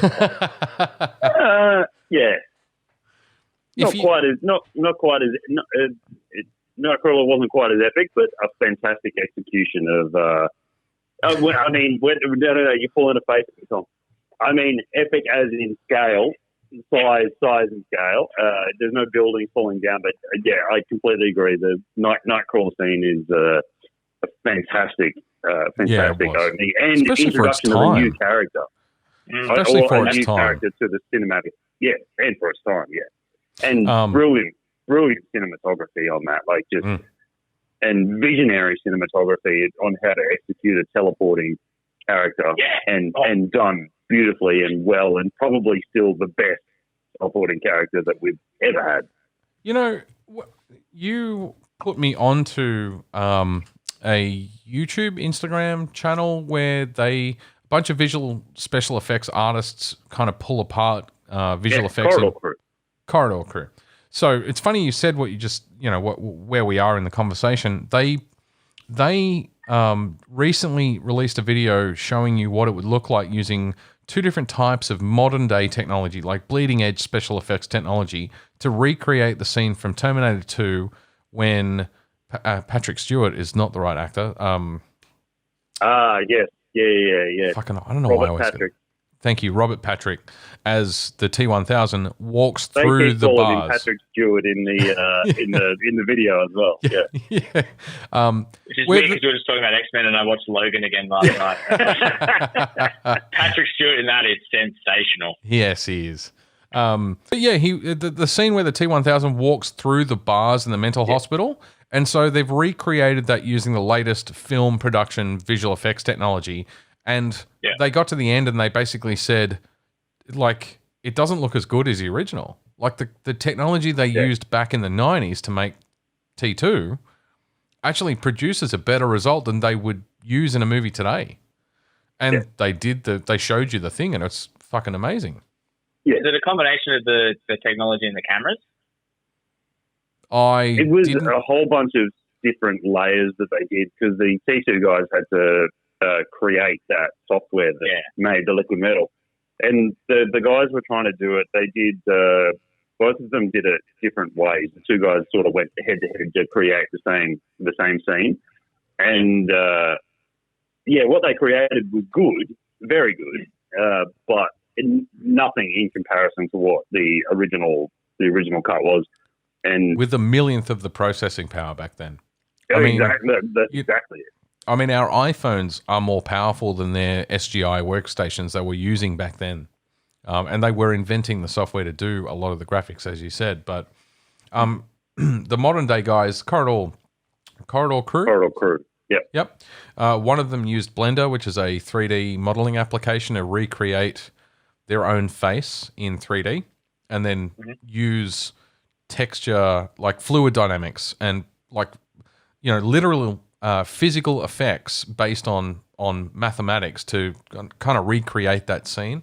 And that didn't look nearly as good. And I can't remember what the second mechanism was that they used or technology they used for it. It wasn't basic green screen. No, I think Ren used the more traditional, tried to recreate what they were using the modern programs. He tried to recreate it how they would have done it. Yeah. And it wasn't.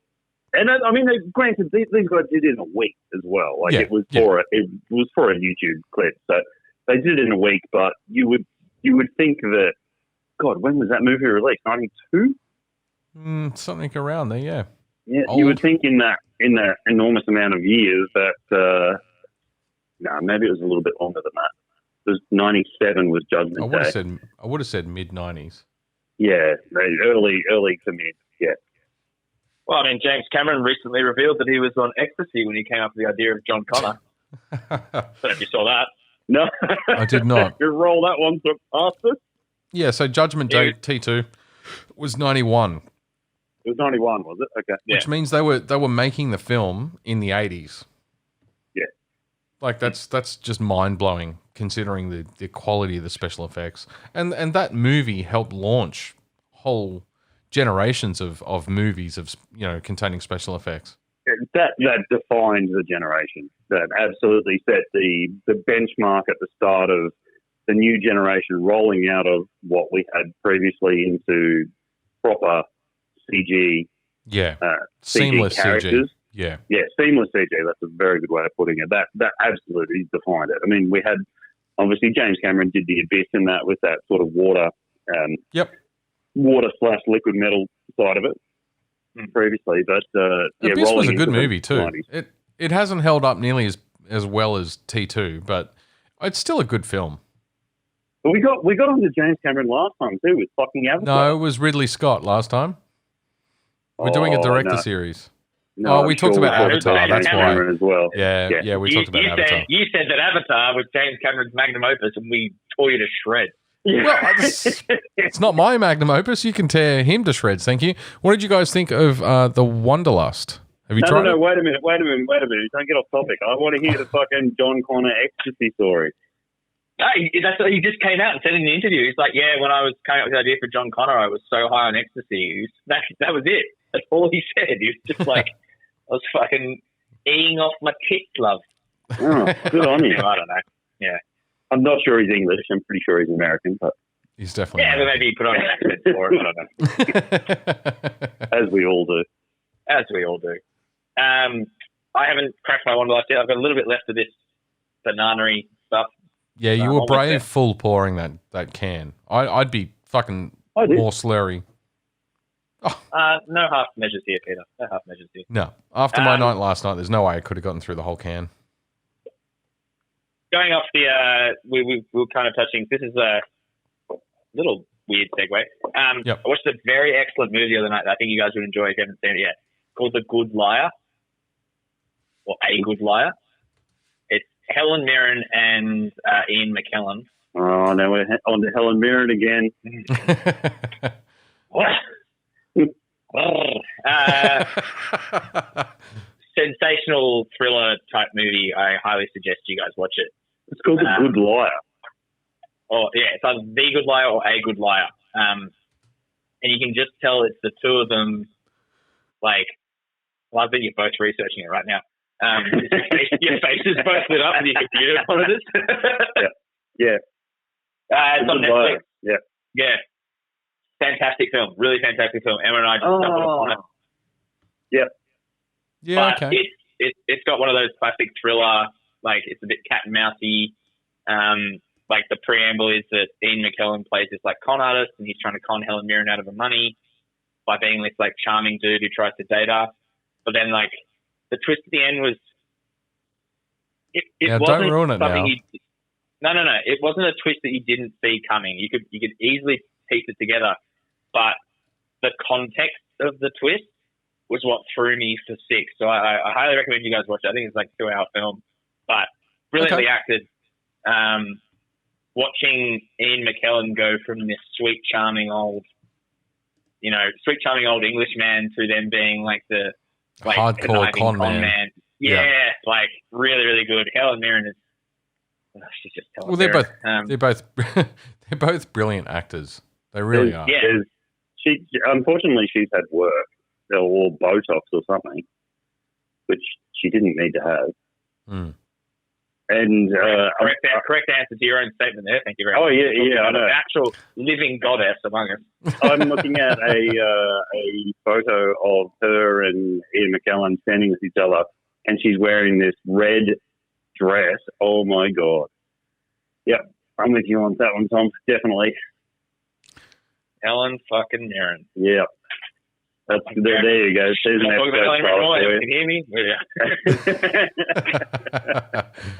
Funny enough, she fixed it out, but no, it's very, very good. It's a great little 2-hour one. It's nice to, for all the stuff that we usually watch. I just watched Logan again last night. It was really nice to take a break from something pop culture-y to just do and it was almost like a stage play in a film. Like it would have made it. I'm sure it's probably come from a stage play. But, yeah, obviously those two are genius actors, and just watching them, you can just tell they would have had fun with it. Like, yeah, from what you've just said, there's obviously a cut from the movie, like a shot from the movie, and it's got Helen Mirren cutting Ian McKellen's hair in what looks like a very old English kitchen, and it just screams stage play, and you can just see that they're both completely. When the actors of any movie, just you can't see the shred of their personality behind the character that they're playing, and this is just a still. And Ian McKellen has this little mustache, slightly larger than the Hitler mustache, and a cardigan on and shortish hair. I mean, it doesn't look like him at all, but even the facial expression he's holding is not him. So it just I love those sort of movies where you just can't see the personality of the actor, method actors behind the character. Yeah, I'm looking at the same picture right now. Yeah, you see the same thing. Yeah. And that's one of the nothing scenes, but it adds so much to it. Like. Yeah. Very, very excellent film. Highly suggest you guys watch it. Oh, wow. Weekend. Yep. Yeah. Oh, I'm sure the girlfriends and wives would love it. Like it. Oh, Louise will be 100% down for this. Yeah. Mm. And it was a surprise. It just popped up as a, hey, you watch this, you might like this kind of thing. Yeah. But yeah, that was the last thing on my. I can cross that off my little listy. See you later, pal. The only other thing I had was have you guys? I don't know if you guys ever really watched Bob's Burgers. I couldn't get into it. I watched the first episode and I found it boring. No, I resonate highly with some of the characters, and Emma's oftenly troubled by that. Apparently, I resonate with the worst attributes of some of the characters. So Brooklyn Nine-Nine, the two shitty cops. I resonate too highly with them. I laugh too hard at their jokes. I'll be back. But we were watching an episode the other night, and they were doing it was basically a homage to classic 80s action films. Yep. And they had one, was instead of the Predator, it was all about bread. So it was the Predator. But Emma's never seen the Predator. It's just lowbrow humor, though. Yeah, but it's great. I love it. It's just funny. But it was just one of those things that now she's gone So is that the entire plot of the Predator? I was like, yeah. She's like, oh, maybe we should watch that. I'm like, fucking brilliant movie. Yeah. Let's watch Predator. Dylan, you son of a bitch. You got just pushing too many pencils at the CIA. I don't remember that line.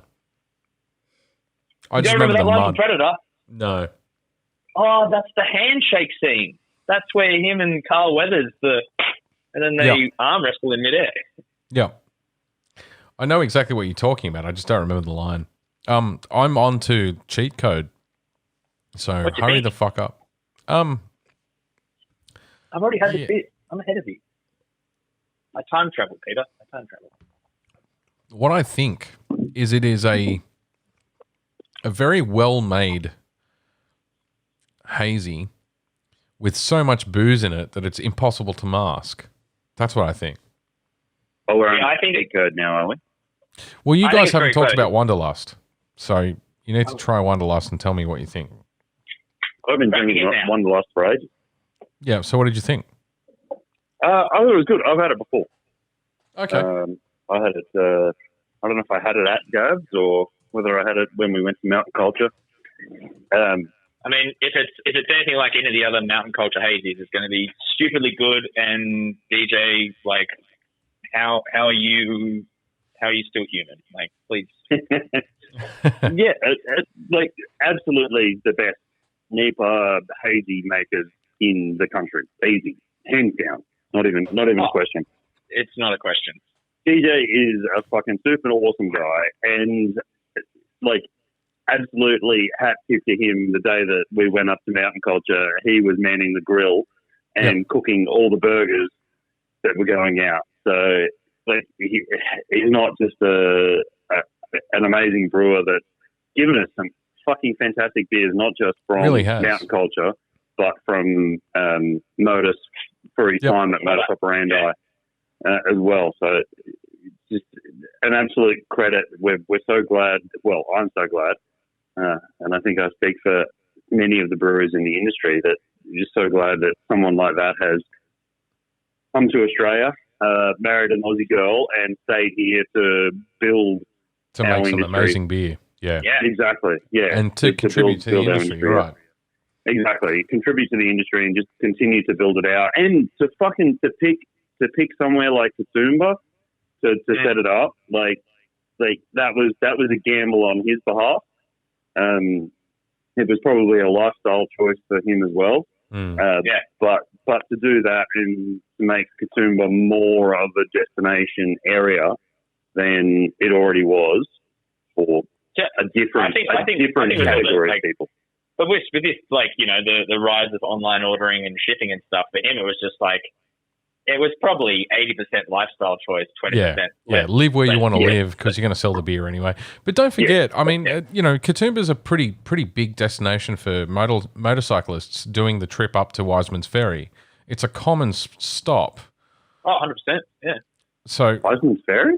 Wiseman's Ferry? What? No, Pete, you're going the wrong fucking direction for Wiseman's Ferry. They go from the mountains to Wiseman's Ferry. That is so they take Bell's Line Road. I guess actually that winding road up to Katoomba, it would be pretty nice to ride. Yeah, so from you turn off, you chuck a ride at the pub there, and that leads directly to Wiseman's Ferry. I say chuck a right from the freeway. Hey, Google Map it. The really old. That's exactly what I'm doing. The really old bar. I mean, I've done that run 3 or 4 times. Twice in the Jap crap bike I had, and then once or twice in the Harley. Although the hairpins at the end of Wiseman's Ferry coming in from Bell's Line was a killer. So I'm just having Wanderlust now. I'm going to go back to the beer quickly while you look at the Google Map. Please. I'm trying to it's all right. I'm trying to work out how Pete's getting to Wiseman's Ferry from fucking Katoomba, but anyway. Broomstick. He's a witch. No, I get that same weird Fabro herbal flavor in this beer. Again. Yes, I can see that. It's nowhere near as strong as the last one. No, definitely not. That Sundae. But I think that Sundae one was so out of balance with everything that you were going to pick up those weird bits and pieces in there. But I think this is... I get where you're coming from with the Sabro, but yeah. I would actually, Dan, you'd probably be the best chance for this. Seeing as I got the same Sabro herbal flavors with another mountain culture beer, could it be the Sabro and the yeast mixing to create that flavor? It definitely could be, yeah. It could be the, what do they call it? Hydrolysis? No, hydrolysis. What do they call it? They call it, no, too much to drink. Keep talking, I'll think of it. Yeah, it's the same brewery using. I'm not sure if they use the same yeast strain for that porter they did, but they're definitely using the same hop. I'd imagine they'd probably, I don't know, potentially use some of that same yeast strain if it was there wasn't anything like particularly different from what they normally do, but it literally, I don't know, it was the weirdest. It just wasn't the porter that I was expecting. It was so herbal that's all I got. There's always, I mean, there's always, people always tell me that there's a distinctive Australian brewery character that comes across in all of our beers. And it's not necessarily, like I can go, well, no, that was done with different ingredients, different yeast, this and that. Process is an enormous thing. The base malts and ingredients that we put into things definitely makes a difference. But I mean the interaction of the yeast and whatever the dry hopping ratio is probably the most common factor and the most readily distinguishable factor, I guess. And especially with these NEPAs and that are the hopping regime of these NEPAs and hazies these days is like just fucking insane. Like it's when I started. That's what I love about the Deeds beers and their I don't know if you looked at the back of your can there, Pete. Deeds always put on the back of their can their dry hop intensity and how many grams per litre. Do they? Whereabouts? Yeah. So it's next to the dry QR hop code intensity, 30 grams per litre. Oh, yeah, 30 grams per litre. Yeah, okay. That's a fucking lot. That is like, that is like stupid amount. Yeah. Let me grab my calculator up and work out like a rough estimate of what that is. So the last beer for the night is Deeds Brewing Cheat Code Hazy Triple IPA. And it really is a fucking monster of a beer. It has the Konami code on the can. It does have down, the Konami. Down, left, right, B, A, start. Is it cheating if it's built into the game? We don't endorse cheating at Deeds, of course. Never would. But here's the thing. Cheat codes were written into games to test the programs. Whether it was to get an item, skip a level, or perhaps enter God mode, they were already there. We didn't invent Citra, but it is the cheat code of hops, and this beer is packed full of it. Sure, we've experimented using a good amount of malted spelt, but it's all about the Citra. So enjoy this single hop hazy triple IPA, but when you drink it, remember how we did it. We used a cheat code to try and win. Can you do the same? Tell you what, it is a night ender of a beer at 10% as a triple IPA. And as for flavor profile, surprisingly citrusy, yeah. I had two Citra beers. Actually, I had two Citra beers from Mountain Culture the other day. They did a Dumb and Dumber series, which were brilliantly designed cans because they were in the orange and blue tuxedos that you get from Dumb and Dumber. Yeah. But they were talking the same thing. They were just like, everyone uses Citra, but we're going to let DJ do something stupid with Citra again. So they had a double dry hop hazy and then a West Coast. I had them side by side. But I had the cheat code, I think, the night before I had that. So going off this hazy triple to then just a regular hazy triple. It was still 8 point something % or something, knowing DJ. But I had the West Coast first. It was kind of cool to go from like the triple version, which is going to be like, I always get so much more sweetness when it's like up into that level. Yeah, I'm surprised at how well cheat code hides the alcohol content.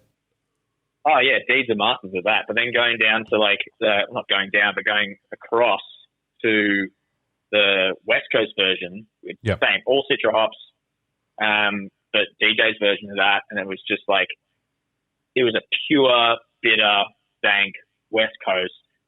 But then to see it paralleled in being this juicy fucking fruit bomb of a DDH IPA, it was just like it was just like seeing the way they used that hop and being single hops, so like the three of them, just how differently it came up. Because I don't know, it was Lloyd or Harry they called him, and I can't remember which one was which. But the hazy one that Mountain Culture did, it definitely didn't have that sweetness you got from the cheat code. But you still got that citrus, like, absolute bomb in your mouth going on. Yeah. So it was great. I just did the math on a rough estimate of what 30 grams a litre is. So, Tom, it's about $75 per keg just of hops. Jesus. So if you're paying I would still, imagine at 10%, the excise is killer as well. As someone who's bought seed kegs before, they're usually 30-litre kegs. 30-litre kegs, okay. Yeah, 30 litres. They're for the same price that you typically pay for a 50. No, wait. So it was 40, roughly $45 per keg, per 30-litre keg of hops, roughly. Yep. Jesus. Depending on what hop they're using and their contracts and everything, but roughly in that ballpark. So let's say 45 to 55.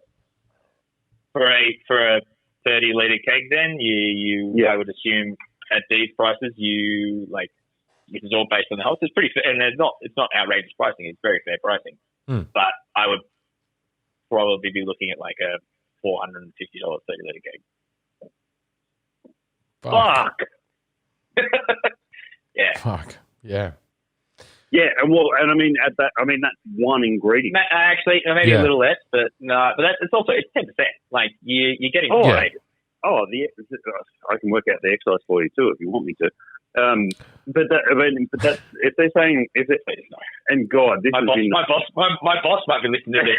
Please work that out. So this is getting into the weeds a little bit because this is dry hop intensity. So this is only the grams per litre that is added to the fermenter. This isn't even taking into account the original hopping hop that is adding to the kettle, which is nowhere near as much as that's put into the dry hop, but you're still looking at a chunk of hops. Dollars earlier on. So yeah,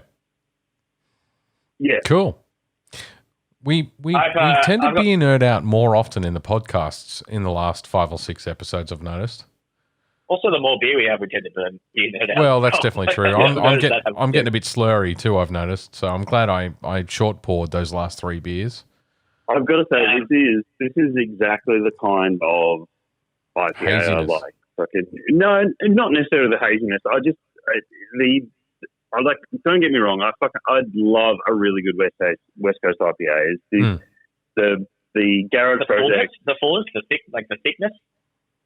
No, not necessarily the thickness. I don't like a lot of the stuff that comes out of America is too caramelly. There's too much crystal malt in it, and the Garage Project boss level just has the right amount of crystal malt in it. But then the Ajax one that they did, Flash Ajax, that was rocket Ajax to bring back his body. That was a light West Coast IPA, so it was a similar light colour. Well, obviously, it wasn't anywhere near as hazy, but those two extremes of those West Coast, like as soon as you get over that boss level, too high in that caramelly crystal malt character in those West Coast IPAs, just gets too sickly. You can't have a second one. You probably don't enjoy the last little bit of that you have on the first one. But once you start stripping that malt content down and making a very well constructed IPA, it's just I've been smashing the batch West Coasts recently. They're the sort of West Coast IPA you could just drink kegs of. Oh wow, that is good. Is that the cheat code? That's the cheat code. Yeah. No, it's Really do. I'm not going to crack this can because I'm going to save it because I've already had it. Speaking you guys continue talking. I want to round out this episode if I can, Peter, because I think we're pretty much done. Well, he's about to get up and go wee. That's all right. You can go. I'm gonna rant Ratchet and Clank because I just finished the game today and it's been at the top of my list. I really want to talk about how. As long as we can get your eyes on camera, because at the moment we're looking at your belly button and the bottom of your beard. So you rant that, and then I will rant Republic Commando. Oh, so I will go. Do you want to round out the episode with Ratchet and Clank? I'll round out with PS5 because I'm currently drawing a PS5 controller. So yeah, go. You rant about that while I get up because it sounds like we've got two more topics. We can go Republic Commando because we've both played it multiple times. Do that. You go. Yeah. So, you go. I was fucking amazed with I remember loving Republic Commando when it first came out and not having an enormous amount of context that we didn't have at that time when the Clone Wars came out, or Attack of the Clones came out. We got Republic Commando saying, hey, this happened all in the background. You didn't see any of this play out in the movies, but this is another story happening. So, yeah, go. If you've read the Republic Commando books at the time they came out. But I think I enjoy it. Like I played it at the time, and I fucking loved it. And it was definitely one of my favorite. It was probably my most favorite Star Wars story and game at the time. Yeah, and that was without the extra context that I now have. Mm.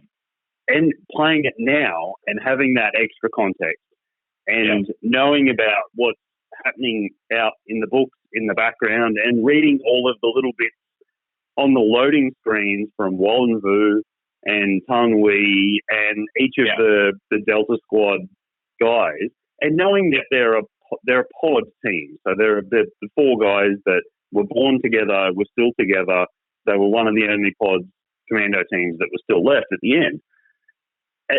Knowing that going through and playing the game again and listening to them all banter with each other, it's fantastic. But not just that. I mean, that game when it was made was a step above anything else that was released. Not just Star Wars, like first person, story-wise, combat-wise. And I remember I originally played it on PC, which is why I tried to buy it on PC. Yeah, so I had PC as well, when I first played it. Yeah. And I remember being the commands for the squad were like F1 to F4. And I still have that muscle memory of going up and hitting those buttons for getting those guys to do what I needed them to do. Yeah. But that port to the PS4 was done beautifully. Like it was so intuitive. They really utilized the controller really well. They've upgraded the graphics obviously as much as they can. It plays beautifully and smooth, and it excited me to play not just a Star Wars game again, but it excited me to play a first-person shooter on the PS4. Yeah, I'm not going to get this again because that era of games is gone, but it was small, short snippets of missions because they needed loading screens back in the day to cut up the level size. You would do your set objective and then you would hit the holographic barrier and then it would load the next mission. And for me, coming home of an afternoon, I can jump in and go, you know what? I'm going to play 2 sections of this mission. I'm not going to stop playing at a certain point, but this is where I'm going to get to, and I guess that's superfluous. Got what you meant. You weren't going to stop at a certain time. You were going to stop at a certain point. Well, that's exactly it. And you had these hard cuts. Yeah. And because you will literally walk through a holographic barrier in a room, which is a couple of arrows in your HUD designating your load point. And it stops and it loads the next mission or the next part of that mission, but you will still be in that same room. You just can't turn around and go through the door that you just came through. You've got to move forward. and I feel that missing these days. It's those small, because the tech has moved on past that point. There's no reason to gate the game. Well, keep going, because that's exactly what I'm going to talk about with Ratchet and Clank. This is really cool. So, shit. Camera gone. My conversation, you said. Yeah, sorry. Fuck y'all. You got me? Yeah. With that? Yeah. Okay. Yeah. No, it wasn't so much it's not so much the tech moving on. I think it was, there needs to be a point now with these modern games. And I guess it comes back to things like this AC Valhalla and Odyssey and things like that, where you want to have a hard stop point at times. And we need a hard stop point, but there's no hard stop point. Because none of us know when to quit. Well, that's exactly it. And I understand that these people want to keep us engaged as long as they can for certain things. And I find myself leaning back more and more towards loving these linear things rather than these open world games. And I know I've dropped this in the chat a couple of times about saying these open world things are fucking killing me, even though I love them so much. They're just these. It's too much. It's too much freedom. You need a bit of direction sometimes. But look at where open world games took original inspiration from. It was based on the concept of pen and paper RPG games being the universe is infinite. The DM had to come up on the fly with what else is going on in the world, and you could go in any fucking direction you wanted, and he would fill the world with story. But also the DM could always put in a hard stop. And the DM was also telling you a linear story set in a non-linear world. It's fundamentally different when you try and implement that concept in a video game. The DM, if he was a good DM and you were playing D&D or something similar, would weave the originally planned linear story into whatever fucking direction the characters took. So it was open world from their perspective, but it was a pantomime of an open world. He was still bringing you back to point.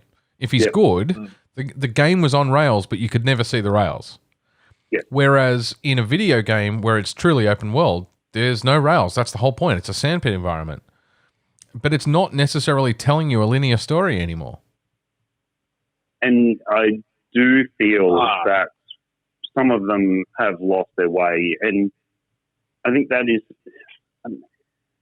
I don't... Yeah, I got nothing more. Fuck it. No. Ratchet and Clank. I'm going to continue on that one because I'll get on the Ratchet in a second. Skyrim is my perfect example of a game that has a central rail story. You're meant to fight the giant dragon. Spoilers, it's been out for a fucking while. A long while. Yeah, and it's been released on multiple consoles, so we're all fine. But the amount of times I'd be walking to my main quest and I'd see that little cave opening and go, can't not explore that. This was my AC Valhalla problem. Yeah.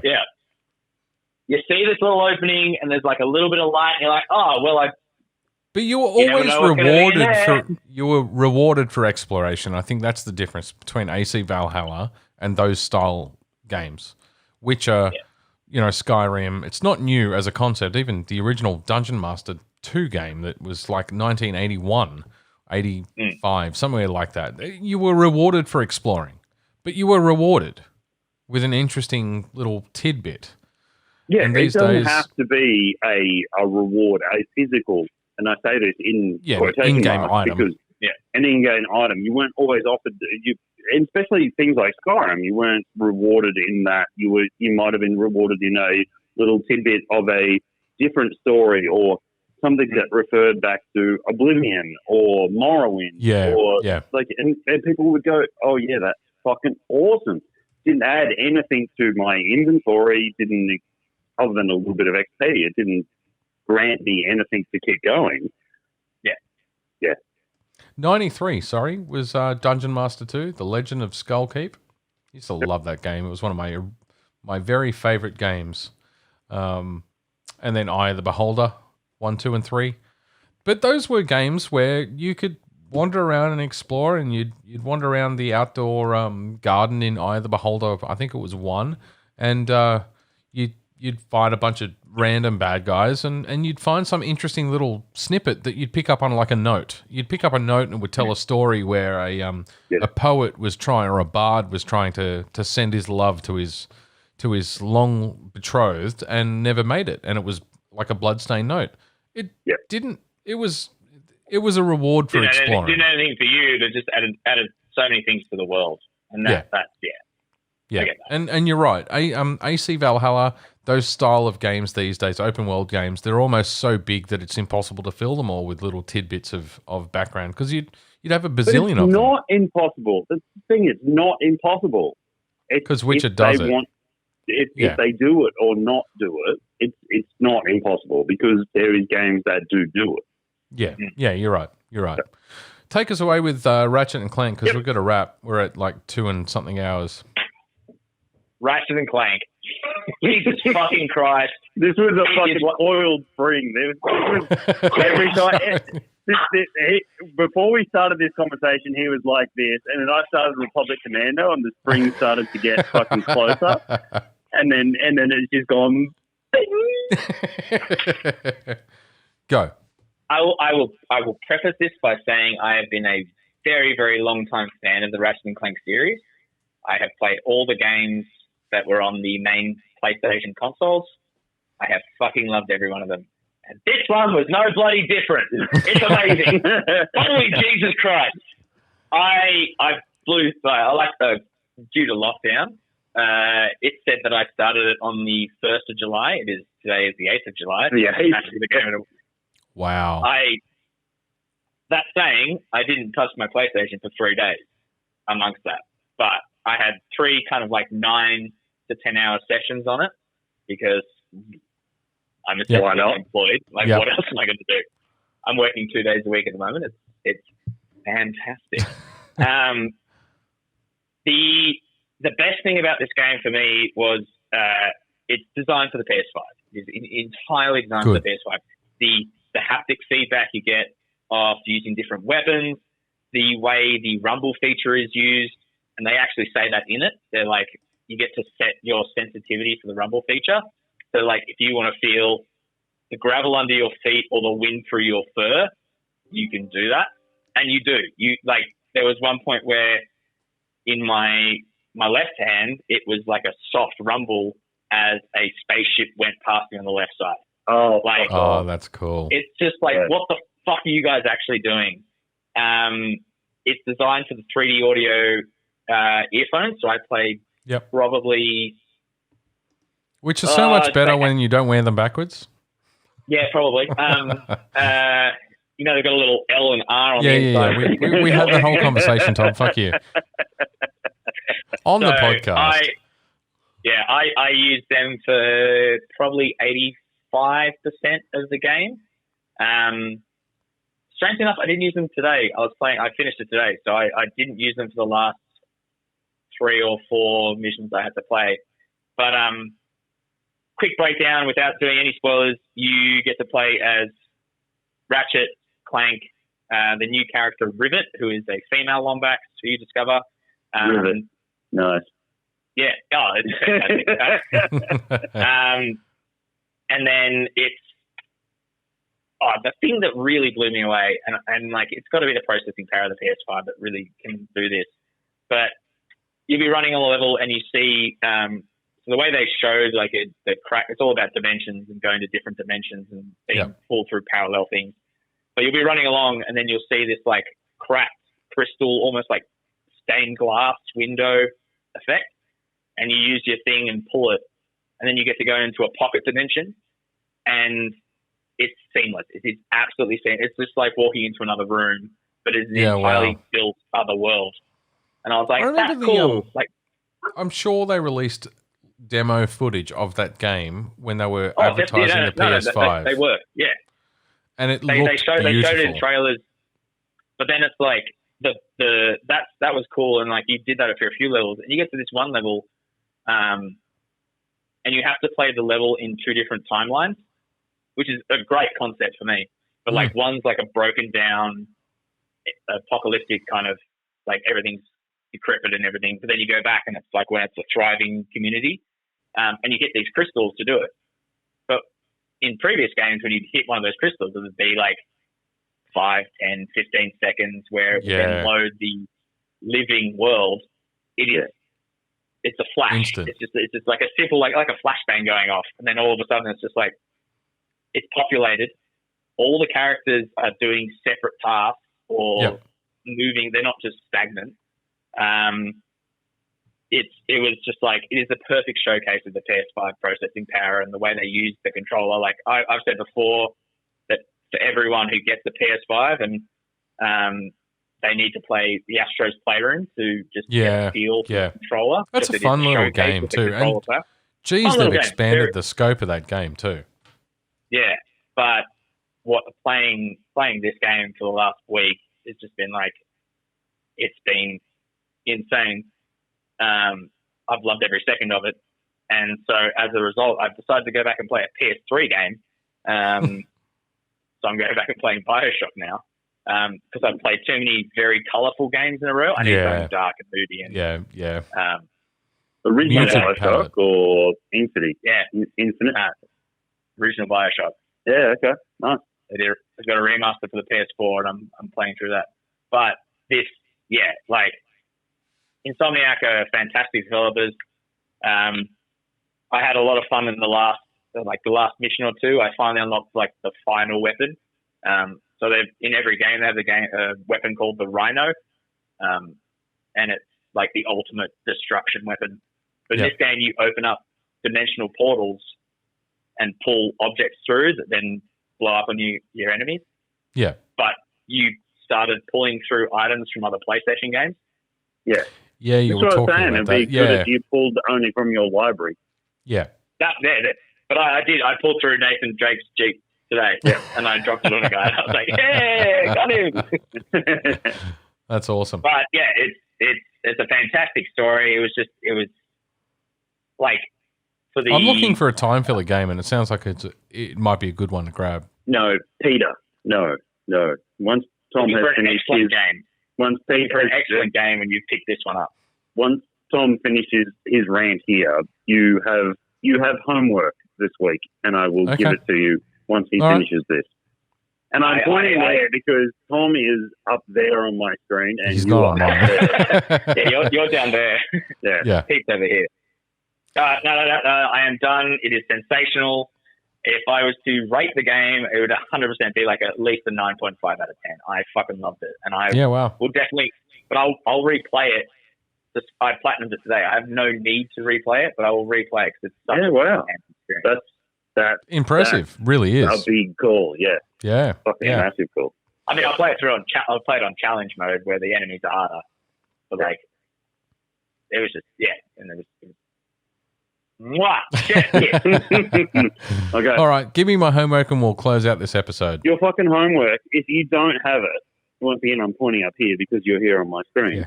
I'm there when you're pointing. Fucking God of War 4 or God of War PS4. I've got it installed. Yeah, don't fucking... It is a fucking masterpiece, an absolute masterpiece. Play it, Peter. Play it. You talk about fucking sound design and game design and mechanics. This thing has one of the best combat systems you will ever find in a game. Ever. And I will fucking absolutely die on that hill. Yeah, remember the first time you threw the axe and then recalled it? Oh man. And you talk about the fucking haptic feedback in the PS5. I mean, wait until we get Ragnarok on PS5 and the haptic feedback is there. You catch the fucking Leviathan in your hand and it gives you a little, once it hits your hands, like you call it. And they've obviously done this because of the Marvel movies, but he literally calls it the same as Thor calls Mjolnir in the Marvel movies. The gesture is the same, and if you throw the axe into a close wall and recall it actually does this little... You can feel the zing. No, you don't feel it. you see this little shake in the axe while it wiggles its way out of the structure that it's in, and then when it hits your hand, you get the little brrr. and it's just the little things of that, and the story is amazing, and the voice acting is amazing, and that little shit of a fucking kid, like you've got to give that boy credit, because he doesn't break character. Like he is a wonderful little pain in the ass the entire time you play through, and Kratos is the most developed he's ever been. It is, and it is, and he draws on everything that has happened before, and it absolutely pulls on those fucking Pixar heartstrings all the way through. Look, the opening sequence where it's the tutorial kind of you play through the intro sequence that introduces kind of where you start cutting down the tree, the wife dying, and the cutting down the tree. It's an introspective game at the start, and I really enjoyed that. It was not loud. Like God of War 1, 2, 3, Ascension, Chains of Olympus, or Ghost of Sparta. None of them are introspective in the slightest. That's what I'm saying. Like I've played through the original trilogy of games, and I found maybe I'll replay God of War 3. Fuck, that was a good game. Yeah. And I found this one, the opening sequence was introspective. It was quiet. It was muted. It was underdone on purpose. And I thought that was an interesting tone to set for a God of War game. It's certainly unique amongst the God of Wars that I've played. Well, the best thing for you, Peter, is that having a PS5, the remake of the original Ratchet and Clank and God of War 4 are all free for you in the PS collection. Yeah. I don't work for Sony, but I'm going to give you that little bump right there, because it's true, and you can get them. So you have no excuse now. You don't even have to pay money. I've already got God of War 4. It is a beautiful game and is ahead of its time, because it came out a couple of years ago, and this game, absolutely like God of War 3 did for the PS3. It ended the PS3. That was the end of the PS3. It pushed that fucking console to its limit. Yeah. This God of War PS4 pushed this console and what they could do with this game engine to its limit. Yeah. And it should have been a PS5 game, but goddamn, I'm thankful it was a PS4 game. Glad it wasn't. I couldn't have waited either. No, that's exactly it. It's fucking amazing.